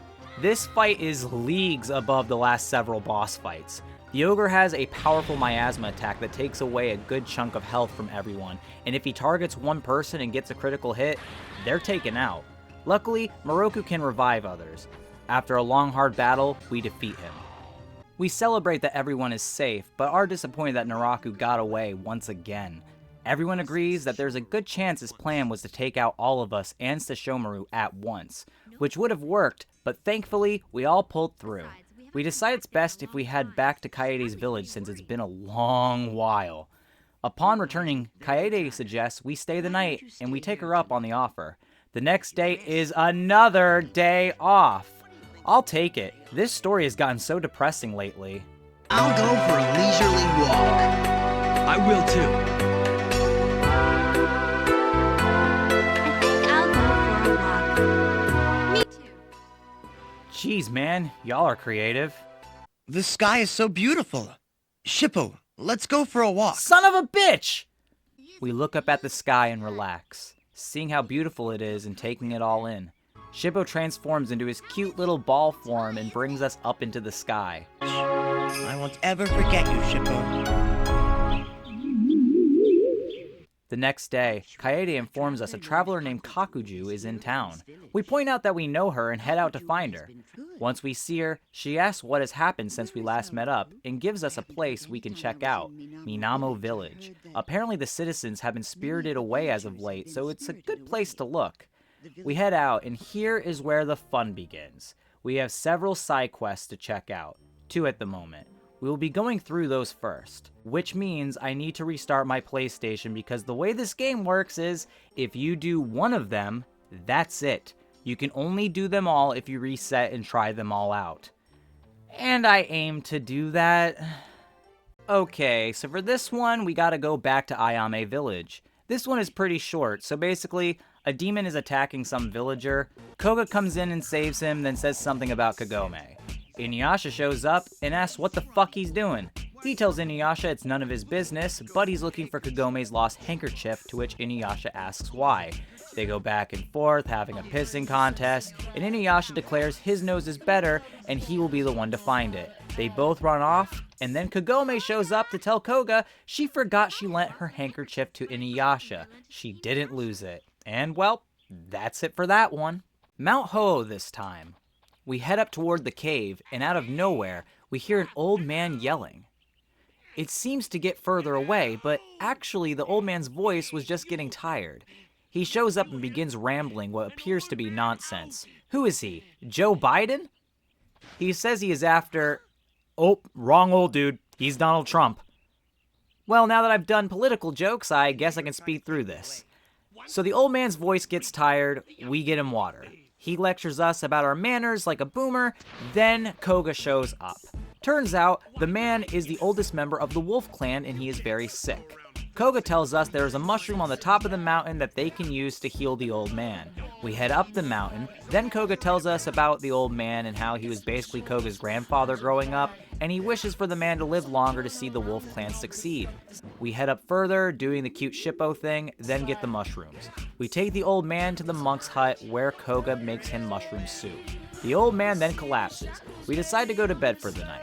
Kudarugi wakes up early and sees the old man is wide awake outside. Kudarugi tells him that seeing the old man feeling better, that he's actually really cool and that Koga probably thinks the same. The old man, filled with joy at the sound of it, says he's going to get a drink of water and asks for us not to tell Koga. A few hours later, Koga shows back up at the monk's hut, saying the old man disappeared again and says his farewells. And that's it for that one. Very cute, very fun, too many random encounters, on to Minamo Village. The way to Minamo Village is actually the shortest route in the game if you know where you are going. It doesn't take long, however it is plagued with... Oh god, Mara be damned! Holy crap, put it away! Put it away! I also like this route because we can hop on a rock. Yeah, I'm a child. We make it to Minamo Village and immediately everyone starts talking about food. Shippo goes on and on about all the food he loves. Kudarugi starts thinking weird things like if he ever had a young brother, he would like them to be like Shippo. You see, this is where the game finally brings up your bonds with your friends. Specifically, the friend you chose to hang out with the most. If it's Inuyasha or Moroku when you're a girl, it's romantic. If it's Kagome or Sango for the boy, it's the same. For Shippo, it's more family-oriented, and I like that a lot better. We head to the inn so we can get some grub, but... I'm cleaning right now. You're in the way. Get out of here! The fucking innkeeper's a dick! So we decide to just explore the town while we wait. Oh, a boy! What a young boy! Oh god, no! Lately, all the boys in the village have been spirited away one after the other, so all we have left are old men. I don't like this guy. And all the young women have disappeared as well. What? That is a very important matter. Moroku again proves he has learned nothing. Okay, dude.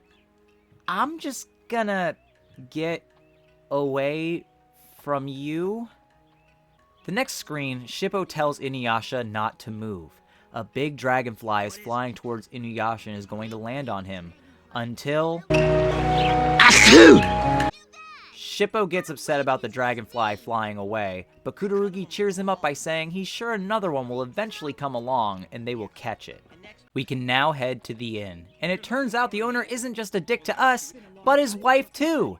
They debate over if they should give us separate rooms or not. All the while, Shippo doesn't quite understand complex emotions yet, specifically adult relationships. Sango and Moroku both make comments about how young he is, which begins to irritate him. They finally decide to give us all one big room. I believe it's called a tatami room. Once inside, Inuyasha and Kagome bicker flirtatiously, which once again, Shippo doesn't understand why Kagome sounds mad, but is smiling. Then Moroku compliments Sango on how she takes care of her weapons. Kagome asks if she can help clean them, and Sango allows her. Shippo, excited, asks if he can do the same, and she declines the offer because he is once again too young. Then Moroku, Inuyasha, and even Kudarugi sort of gang up on him about his age, causing Shippo to feel disrespected, and he declares he is going to run away. Run away from home? That's impossible because this is an inn. Wow, guys, good job. I actually don't blame Shippo for this one. He runs off and we decide to follow him to apologize and calm him down. We head through the village and... Rororegi? We see Shippo being attacked by a big demon named Mahoro.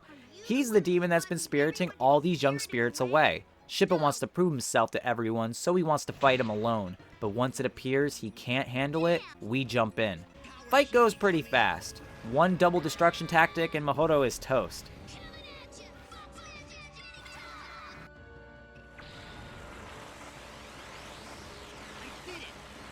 After the fight, Shippo starts crashing out on us about how he's been fighting alongside us this whole time and everyone treats him like a child, and he's sick of it. And once again, runs away. We follow him. After a bit of running, we end up at what appears to be an abandoned village, but unfortunately, Utsugi and the little demon girl Kanna show up. Utsugi claims he is here to take our soul and tells Kanna to do it. Give me your soul. God, that's still creepy as shit! And once it appears, it's all over. An arrow blasts by Utsugi and Kanna, which can only mean one thing. It's fucking Kikyo, motherfuckers! About goddamn time! One of the best characters in the entire anime finally makes her debut in the game. Fuck yes! I fucking love Kikyo! Utsugi and Kanna get the hell out of Dodge before she can get an answer as to where Naraku is, and we black out. We wake up in a house and remember that, hey, we're looking for Shippo! Where is this? If I ask the priestess, she should be able to tell me. I think her name was Kikyo. Wow. Why couldn't the voice actor sound like this entire game? It's actually believable. We exit the house and find Kikyo standing outside. Two bright-colored demon things carrying a strange light fly by Kikyo. Kudarugi, mesmerized by the light, calls it beautiful, and Kikyo basically tells us it's not and that we should probably leave. We thank her, but then 3 villagers show up. Kikyo shouts at us that the villagers are being controlled by Kanna and that we need to flee. Once we are far away enough, Kikyo explains to us that the light we called beautiful was actually people's souls that she collects. We then ask her about Shippo, and she questions if we are also after Naraku. We explain to her our whole story up until now, and she tells us Shippo will understand our feelings. We then part ways. Well, finding Shippo was easy. We tell him we were worried about him, and he's still on the whole, "It's because I'm a kid, isn't it?" shit. But after explaining that we see him as a little brother, he understands, and we both make up. Everything is all happy and sunshine and rainbows until Kudarugi brings up that he came here alone and doesn't know where our friends are. But just then, they all show up. Everyone is all happy again and things are going great. Everyone loves each other and nothing could ever possibly go wrong between them. We head off and bump into Kikyo again. She says we look a lot happier and we thank her for letting us get our feelings out. Then the gang arrives and Inuyasha asks why she is there. She says it doesn't matter, but she's sure their paths will cross again and leaves. Then there is an immediate awkward tension. We decide to head back to the inn. At the inn, Kagome is being very, emo, I guess? Sango tries to cheer her up, and Inuyasha apologizes to her, and Kagome decides to leave. Sango yells at him to go after her, and he does. Everything is awkward, and Kudarugi decides to ask what's the deal with them, and here is where we get into some lore dump time. Okay, so, if you don't know anything about the show, I will explain this far better than the game does. Basically, Inuyasha and Kikyo were lovers like 50 years ago, to the point that Kikyo had convinced him to use the Shikon Jewel to turn himself into a full-blown human instead of a demon. But through trickery, Naraku disguised himself as Inuyasha and mortally wounded Kikyo, which caused a huge divide between them. Inuyasha decided in his anger to steal the Shikon Jewel, but this time to become a full demon. Then, Kikyo used an arrow purification or whatever to seal Inuyasha into a tree where he lay dormant for 50 years. Kikyo died from her wounds. Oh, she's Kaede's older sister, by the way. When she died, she was cremated with the Shikon Jewel, and several hundred years later, she was reincarnated into Kagome. Kagome was born with the Shikon Jewel inside of her body. Then yada yada, Kagome was pulled into the well at her family's shrine by a giant centipede demon, which is the same well we jumped into earlier in the game. When Kagome was being attacked by the centipede, she awoke Inuyasha due to her connection with Kikyo. She then pulled the arrow out of his chest, blah blah blah, and then the whole Shikon Jewel exploding thing happened and they began their journey. During their journey, some crazy old demon lady thing, used the power of Kagome's soul to bring Kikyo back to life, but she ain't really a human anymore, and they've had this awkward love triangle situation ever since. God, that was more than I expected to say. We decide to leave the inn and find Inuyasha. We confront him on what we know, and he explains his feelings. Then we find Kagome, who explains how she can't help but love him or whatever, and we basically end up with the magical idea that feelings can hurt, but friendship is super important. She decides to head back and tells us not to stay out too late. But then, Shippo shows up and asks us to follow him. We end up heading back to Botan Village where Kikyo was, and we see Utsugi and Kanna talking. A Saimyosho appears, and I guess tells Utsugi that Naraku wants them to go to a place called Asagiri Island, and he teleports away, leaving Kanna behind. Then Kudorugi pulls the classic cartoon move of stepping onto a branch, alerting Kanna. We tell Shippo he's quick enough to run back to the inn and get back here in time while we distract Kanna. He reluctantly agrees and heads out, and we confront her. She tells us to give her our soul, and we begin to fight. Defend yourself at all costs! Kanna does an insane amount of damage. After about 5 turns, the fight ends, and all our friends show up to save the day.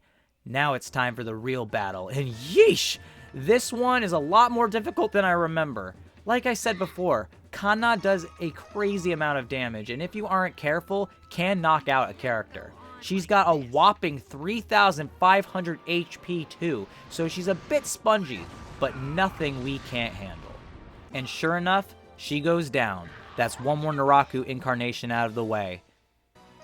Yes! Moroku got Furious Wind Tunnel! Fights will be so much quicker now, holy shit!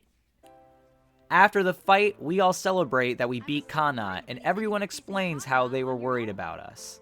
We all laugh and talk about how we are all good friends. Happy friends. Friendship. Taya from Yu-Gi-Oh! Would be so proud of us. Moroku points out that it's a shame that we don't have a lead on Naraku, but Shippo brings up that we heard earlier about Asagiri Island, and it turns out it's not that far from here. We just need to get to a port town, and that'll be our new destination. Okay, so before heading off to Asagiri Island, we have several side story things we can do. We are going to start with the one in the Field of Ignorance. We see Rin, Jokin, and Sesshomaru hanging out by a bunch of flowers. Rin asks Sesshomaru if he likes flowers and explains that she finds them beautiful. Jokin then yells at her, and Sesshomaru reprimands him because Sesshomaru, deep down, is a big softie, especially when it comes to Rin. And that's it for that one. Okay, next is Ayame Village again. Wonder what this one is... Oh, it's the same one as last time. You see, guys, this is why you don't make it that you can only visit one of these per playthrough. Ugh. Time for the road to Kasasagi, and I really gotta complain about this because it's really annoying, but I wish I didn't have to run through this area again looking for what I'm supposed to see. Usually it only ends up in a minute or two of cutscenes between some characters, and the entire time I gotta deal with these stupid ass random encounters.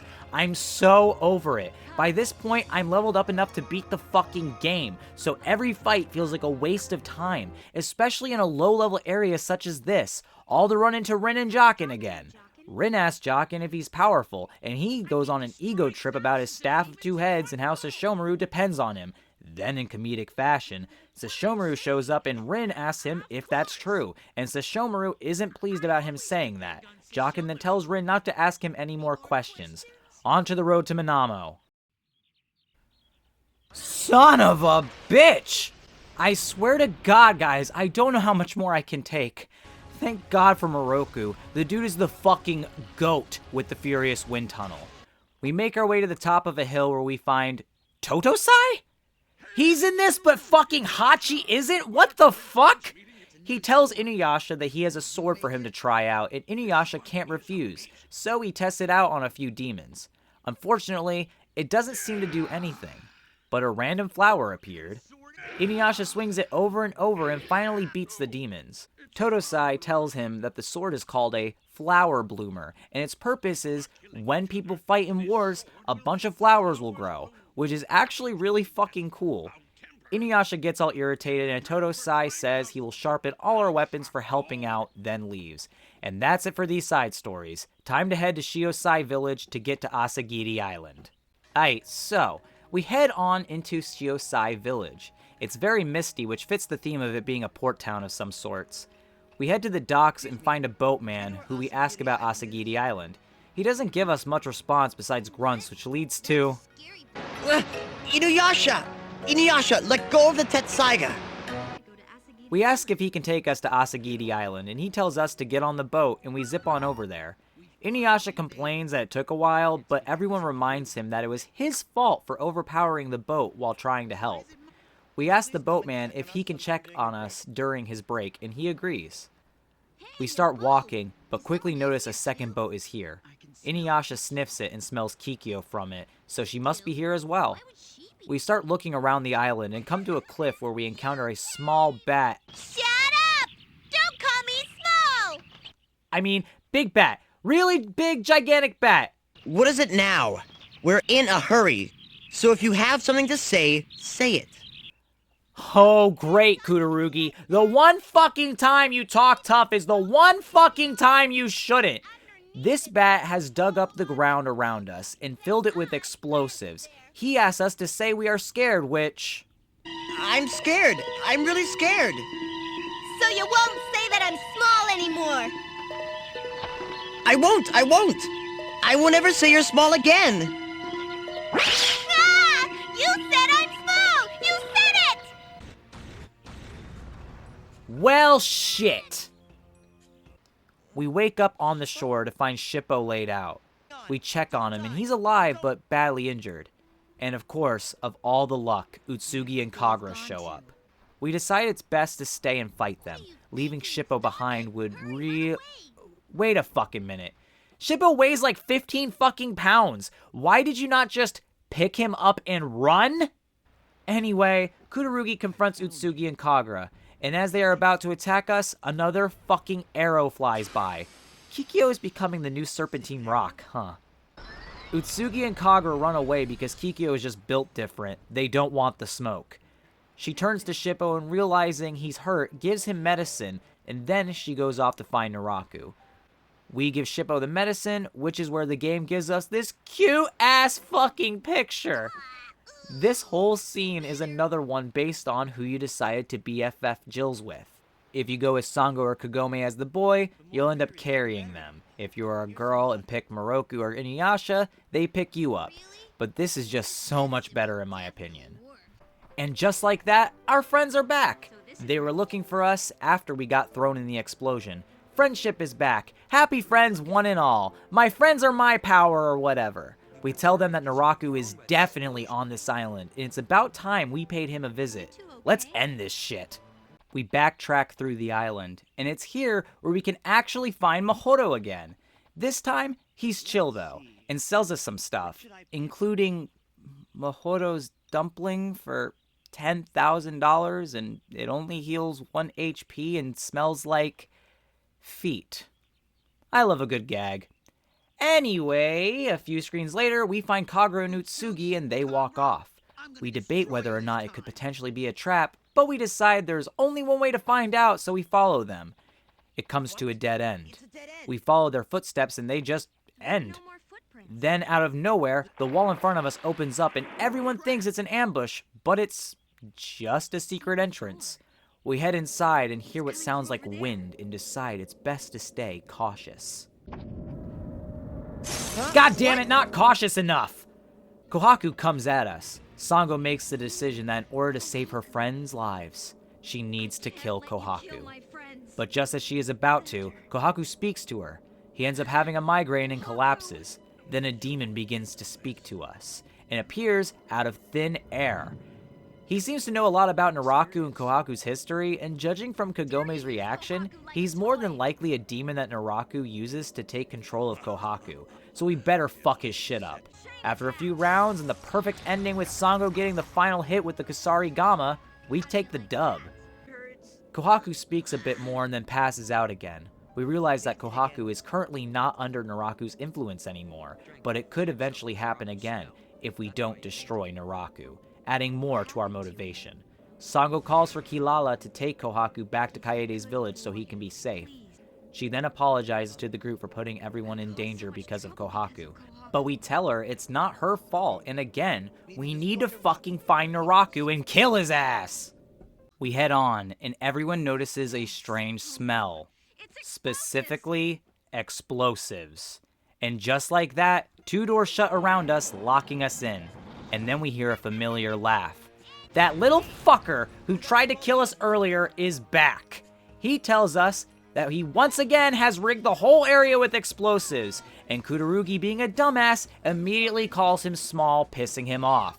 Inuyasha says, fuck it, I'll just break the door down, but even the fucking doors are rigged with claymores too. Just when all hope seems lost, a blast of wind comes flying at the small demon, knocking him down.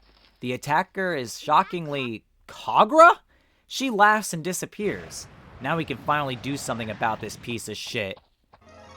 I like this fight because it actually doesn't let you use fire-based attacks. Shikigami literally does 0 damage to this guy, but it doesn't take long to beat him.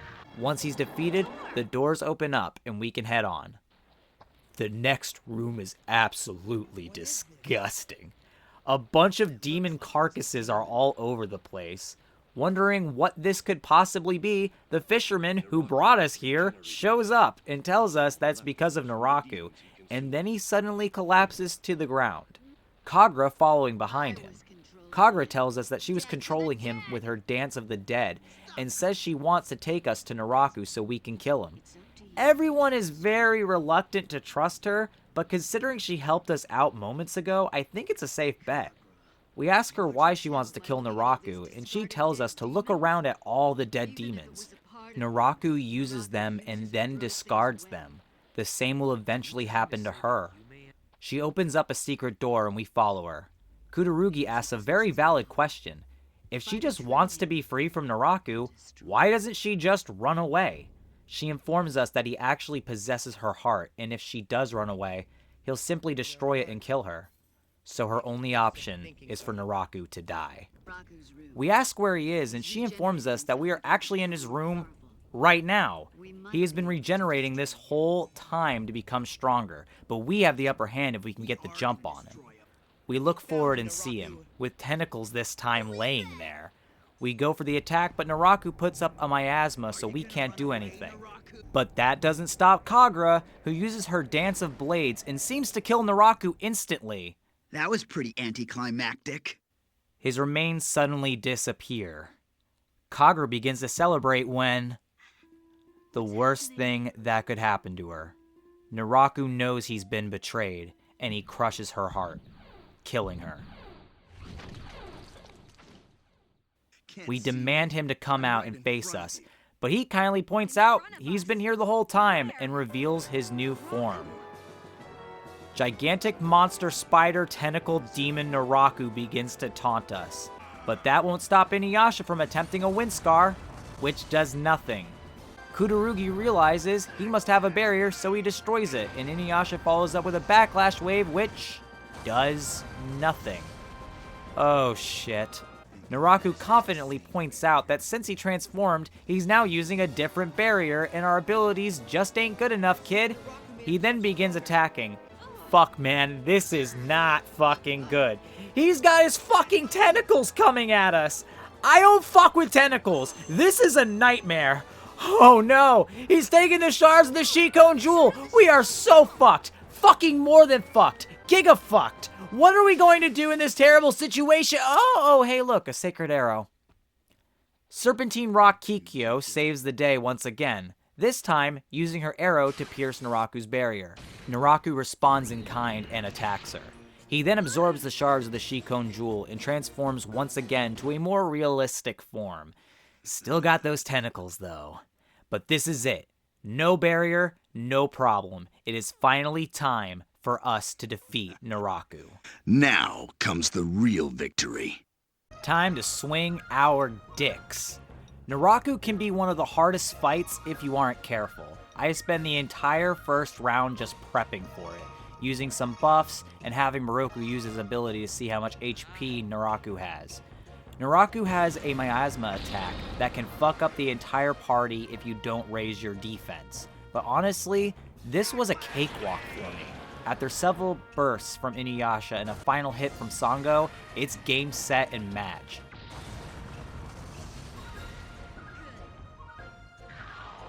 After the fight, Naraku is pissed. But that doesn't matter because he gets lit the fuck up. Everyone gets a moment here to line up a shot at him, and with the Shikigami attack, we blast him all the way to hell.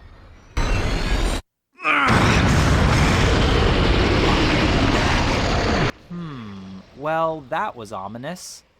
We Everyone begins celebrating the fact we defeated Naraku. It's happy times, one and all. But hey, Moroku, don't you think it'd be a good idea to check the wind tunnel? You know, that very important thing that will disappear when Naraku dies. Shouldn't that be your first priority? Because I mean, that's what I would do if I wasn't entirely sure. It's not like this guy has a history of pretending to die. Oh well, let's let them have their moment, I guess. We all agree we should head back to Kaede's village for a good rest after this long journey. And as we leave, Utsugi appears, claiming that his preparations are now complete. Huh. Yeah, we probably should have dealt with him too, but fuck it. Naraku's dead. We wake up the next morning at Kaede's. We finally managed to get a good night's sleep. We should probably check in on everyone and see where their heads are at. When exiting the house, Kudorugi thinks to himself that he needs to find Utsugi. They probably know how to get him back home to his time. Outside the house, we run into Kagome, who shows off a beautiful kimono that Kaede has handed down to her. She's all excited and happy. Around the corner, we bump into Inuyasha chopping wood for Kaede.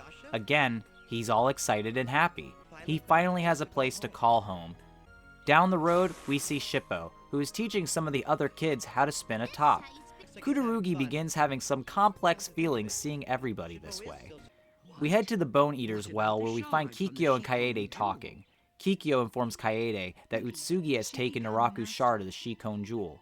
We speak up, and she says she thinks Utsugi taking the shard has something to do with us specifically. After she leaves, we head back to Kaede's house to think about what we just learned. Moroku pops up from behind the wall, and we ask what he is doing. He says he is organizing his stuff that he has neglected while traveling. Now that Naraku is destroyed, he can finally head back to the monk temple so he can thank his ancestors. Kudorugi once again has complex feelings about this, but the next thing solidifies his feelings.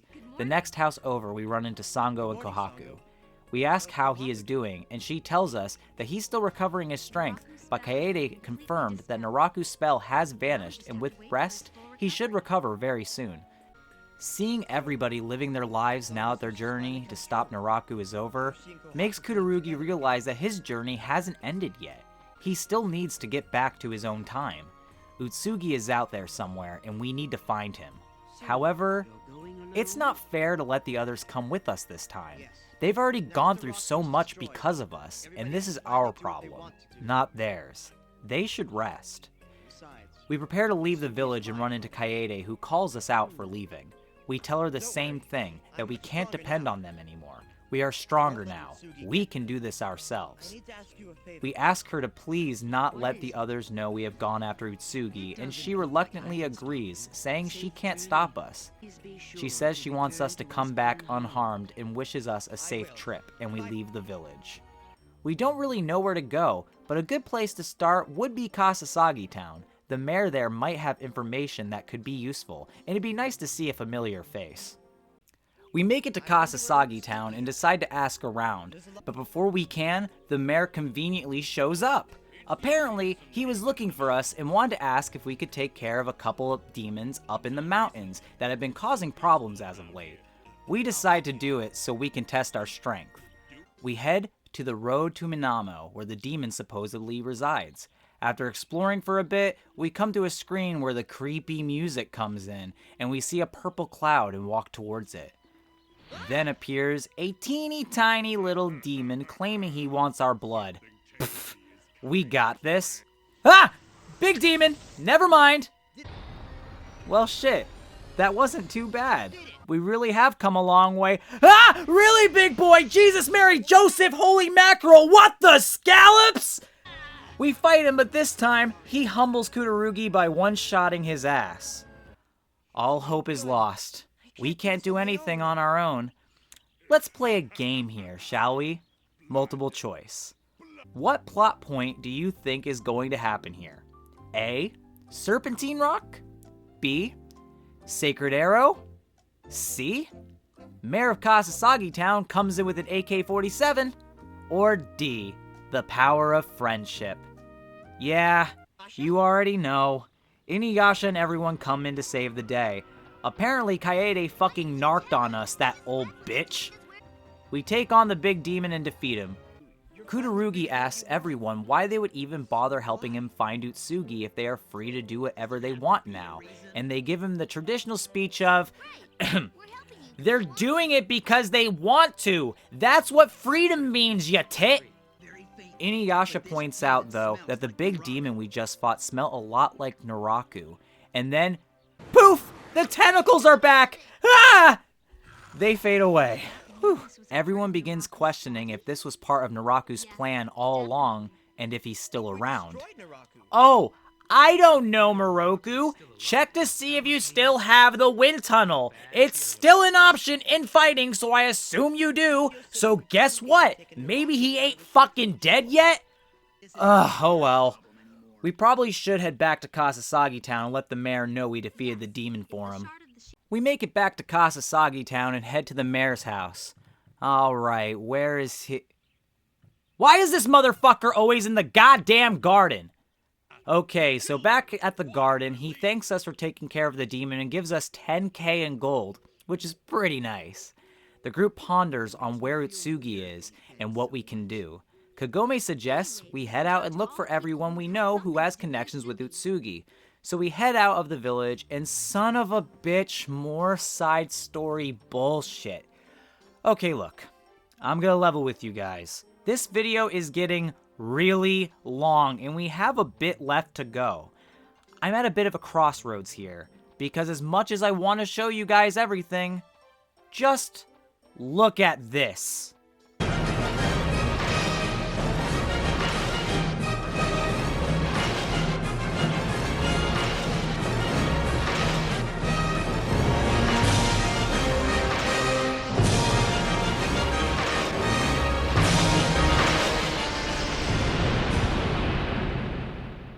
Why the fuck would I want to do this? Why are these enemies even coming after me here? I can one-shot all of them. The amount of time that is spent just looking for the event you are looking for is insane. It never fucking stops either. And then think about it.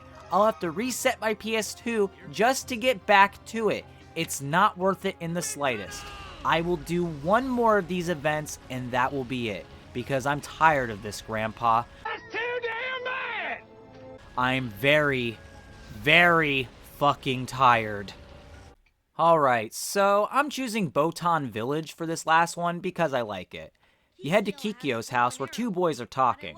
One of the boys asks about Kikyo's ability to wield the bow and arrow, and the other kid says she obviously sucks because she's a woman! Because his dad said women and children shouldn't use one. Sexist fucking asshole. Kikyo shows up, and the kids run up to ask her, but the one sexist kid says it's because his innocent friend thinks she must suck. Again, what a fucking asshole. Kikyo agrees to humble the little shit and fires an arrow at what they think is a stump. The kids go to check on it, but realize she didn't hit the stump. Not because she sucks, but because she was actually aiming for a poisonous bug right next to it. The kids then beg her to teach them how to use it, and we get this line. What to do? I love hearing Kikyo being cheerful. You don't get nearly enough of that. Okay, so now let's head for Ayame Village. Once we get there, Inuyasha points out this is where Koga is and protests going to ask him for help. Kudarugi tells him he's the best person to ask because he has a decent connection to Utsugi. We head out to find him, and he actually finds us. Inuyasha and Koga have another pissing contest, yada yada yada, and Kagome asks him about Utsugi. Koga says he doesn't know if it has anything to do with him, but apparently a bunch of demons have been spotted around Mount Ho-Oh, so we should probably go there and find out. He leaves and Kagome brings up how she's getting tired of Koga and Inuyasha fighting, which yeah, it's getting old. We then head for Mount Ho-Oh. We enter Mount Ho-Oh and head for the monk's temple. But something different is here this time. Or should I say, not here. The cliff is now gone, and there is a road here. We decide to check it out. Moroku points out that there was a seal there, which was put to either keep something in or something out. So the cliff was essentially a barrier blocking us from coming here. Got it. We head forward where we find mud dolls, called Hitogata, lying on the ground. Kagome investigates them and discovers they all look like Kururugi. They then stand up and begin to fight us. Destroying them takes minimal effort. Moroku ponders on if they are a cursed relic and we press on. We end up finding more Hitogata, but they are mostly unfinished, missing faces or limbs. But that don't stop the few that are complete from attacking us. After defeating them, Inuyasha claims there is a strange smell deeper in the valley, so we continue forward where we find a village? We talk to the man at the entrance, and he informs us that it's the first time in years they've seen anyone come from the valley. We ask what the village is called. This is called the Kururugi village. Wait, did you say Kururugi? My last name is Kururugi. Wait, pause, hold on. It's Kururugi, not Kururugi. Jesus Christ, man. Who is this voice actor? Anyway, yes, the village is called Kururugi. We should probably look into that. We explore a bit and... The most important thing about pickles is you have to attend to them every day. With lots of tender, loving care, you'll have the most delicious pickles one day. Okay. Bye-bye. A woman stops us, shocked that we apparently returned safely. She clearly has us mixed up with someone else, more than likely Utsugi. Another older lady tries making us kimonos, and Inuyasha says if it'll defend against fire, he'll take one. But she claims there are no kimonos like that except, you know, Inuyasha's. But whatever. A little further in, a woman is berating her child for going into the valley, so we ask her about the Hitogata, and she tells us how the priest of the village is the one who sealed the valley off, so we should probably talk to him. Knowing we are getting close to the end of this journey, Kururugi is beginning to be conflicted about going home. Hearing about a priest reminds him of his father, but he's grown strong bonds with his friends, which will be heartbreaking to let go from. We head for the shrine where Kururugi realizes it's the exact same shrine from the present, so this place definitely has a connection to him. We realize the shrine is closed, so we leave, but thankfully, the priest is right there so we can talk to him. He says he thinks he has seen us before, but it was a very long time ago. Probably just a mix-up because nobody has been here in 10 years. He tells us that the former priestess is the one who told him to seal the place up. We ask him if he knows where she is, but he doesn't have a clue. He then reiterates that he thinks he has seen us somewhere before. We leave him and begin asking villagers about the priestess. First is this old deaf guy who is a real pain in the ass. And a butt? You're a butt, you deaf fuck! We asked the boy who got scolded earlier about the Hitogata, and he explains that they just started showing up again recently, so it can't be a coincidence about the seal breaking then. We then head back to the kimono lady and ask her about the priestess. She tells us that the priestess was a gorgeous woman who everyone admired, even the girls. So basically, the priestess fucks. We ask her if she has any idea where she is, and she says it's been 10 years, but then mentions her name, Kakuju. The same fucking Kakuju who taught us Shikigami. Fucking duh, Kakuju fucks! Guess we gotta go find her. So Kakuju is chilling all the way at Shiosai village. We head there and find her out on the dock where we met the boatman. We ask her if it's true that she was the priestess of Kururugi Shrine, and she says yes, but asks how we know that. She puts two and two together that the seal has been broken. We ask her if she knows about the Hitogata, and she becomes very defensive and standoffish. Up until now, she's given us a lot of wisdom, but on this, she's being cautious. We bring up Utsugi, and she immediately changes her demeanor. She says to take her to Kururugi village. We are almost there when Kakuju needs to take a rest, but Inuyasha, once again, is a dick. I swear he must hate old people. Can't really blame him. Fucking boomers. Suddenly, she shoves us out of the way and gets hit with a huge blast of Shikigami, wounding her. We then run into a fucking ginormous Hitogata, holy shit! Fortunately for us, he isn't that big of a deal. After defeating it, we check on Kakuju, who is mortally wounded. She begins to tell us about her past. Long ago, She was the priestess, and her husband died. In her sadness, she came to the valley and made a Hitogata, and through magic, gave it the personality of her late husband. All the Hitogata we have been running into up until now have been her failed attempts. Apparently, she wanted a really huge one, because what the fuck was that one about? Anyway, the Hitogata that was a success was Utsugi. She began to resent him as she got older because he never aged, and eventually, the townspeople started getting suspicious as well and called him a demon and kicked him out of the village. A few years later, she realized how selfish and wrong she was for abandoning Utsugi and left the village to find him, which is why she had the priest put the seal up. She explains to us that Utsugi's plan is to use the power of soul infusion, which is to take the shard of the Shikon jewel, use his magic, and take our life force so he can become a real human and be with Kakuju. It's actually a really decent plot, I gotta admit. Leagues better than some other anime games out there. She gives us an amulet to give to Utsugi.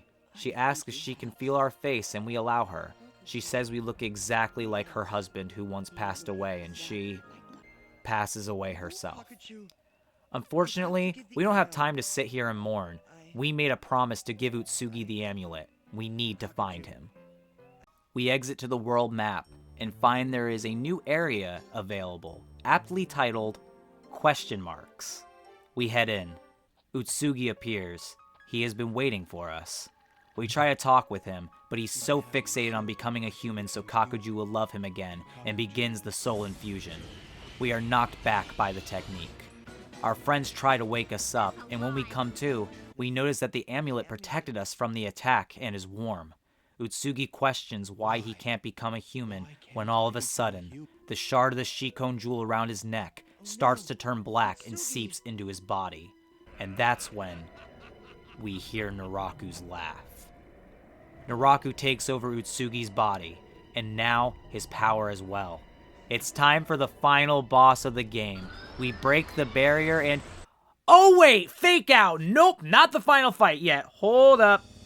Naraku with Utsugi is too overpowered.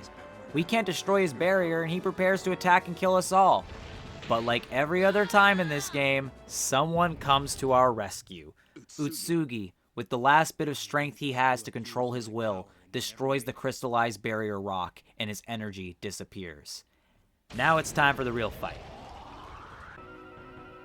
The final boss fight with Naraku is decently long.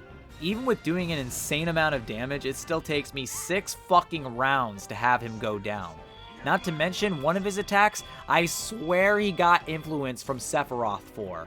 It takes so fucking long. You could take a shit in the time it takes for him to be done with it. Shippo hits Naraku with a smashing top that delivers the final blow. We are blessed with a cutscene of Inuyasha slicing Naraku in half, and he is finally dead. Everyone celebrates that we actually pulled it off this time, but still question if they did. Check Moroku's fucking hand, guys. It's not that fucking hard. Anyway, we see Utsugi is lying on the ground before us.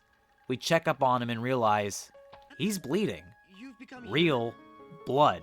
The soul infusion worked, but it wasn't Kudarugi's soul he took. Kakuju put her soul in the amulet, and that's the soul he took. He is now human and dying fast. He asks us to bury him in the Kudarugi cemetery. Kudarugi has a hard time accepting Utsugi is dying now that he understands him, but Inuyasha says they will do it for him. And just like that, Utsugi passes away, his soul now bonded with Kakuju's once again. Before we know it, our body starts glowing with a white light. We are being sent back to the present. We have no choice but to say goodbye to our friends so suddenly. Kagome says she hopes he is happy. Shippo cries, not wanting us to go. Moroku says he's glad to have met us. Sango says she'll never forget us. And Inuyasha gives us a compliment that we aren't that bad. And just like that, we wake up in the storehouse in the present. We exit the storehouse and look around. The doll festival is still going on. It's as if time here hasn't moved at all. Thank God, we would have been missing for weeks. He realized that this festival was based on Utsugi and the others. Kudarugi begins to cry as he is conflicted with his feelings. when the little girl from the intro cutscene asks him why he's crying. She then asks if he wants to make a wish on the doll. If you write someone's name that you miss, you could see the person you want. I wonder who he's going to write. Kudarugi notices that the symbol on the doll is based off of Shikigami. We make a wish on the doll and Kudarugi reminisces on Utsugi, saying he's happy for him. But then... Oops, sorry. Shippo! Huh? Yeah, as if. Hope we can meet again. Someday. And that is Inuyasha, the Seeker of the Cursed Mask. A hidden gem on the PlayStation 2 that I feel deserves more credit. Don't get me wrong, it does have its flaws. The amount of random encounters, fights take a tad bit too long due to limitations, issues with the voice acting, glitchy backgrounds, etc. But the pacing of the game, the story, it's very good and worth the time to put into it. I highly recommend this one. Wait, Hachi? Hachi is in this game? Wait, what? Does that mean earlier when I skipped the side story, Oh no.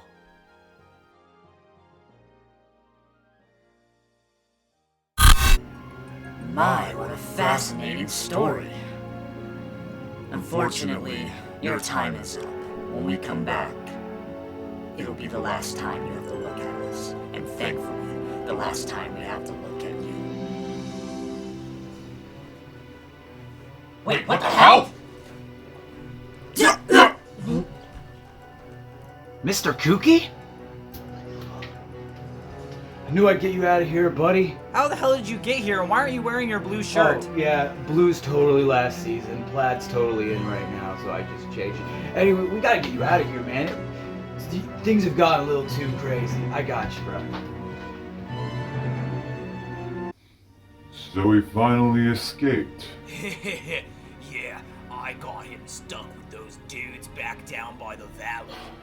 Mr. Kookie's the one who got him out.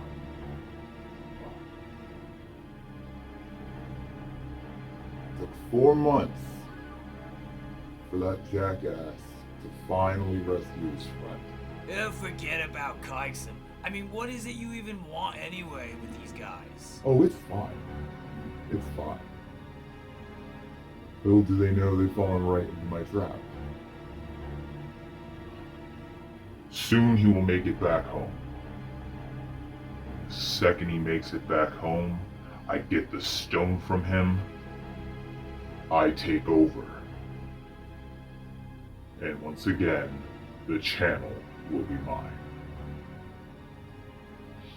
First the channel, and we'll see what comes after that.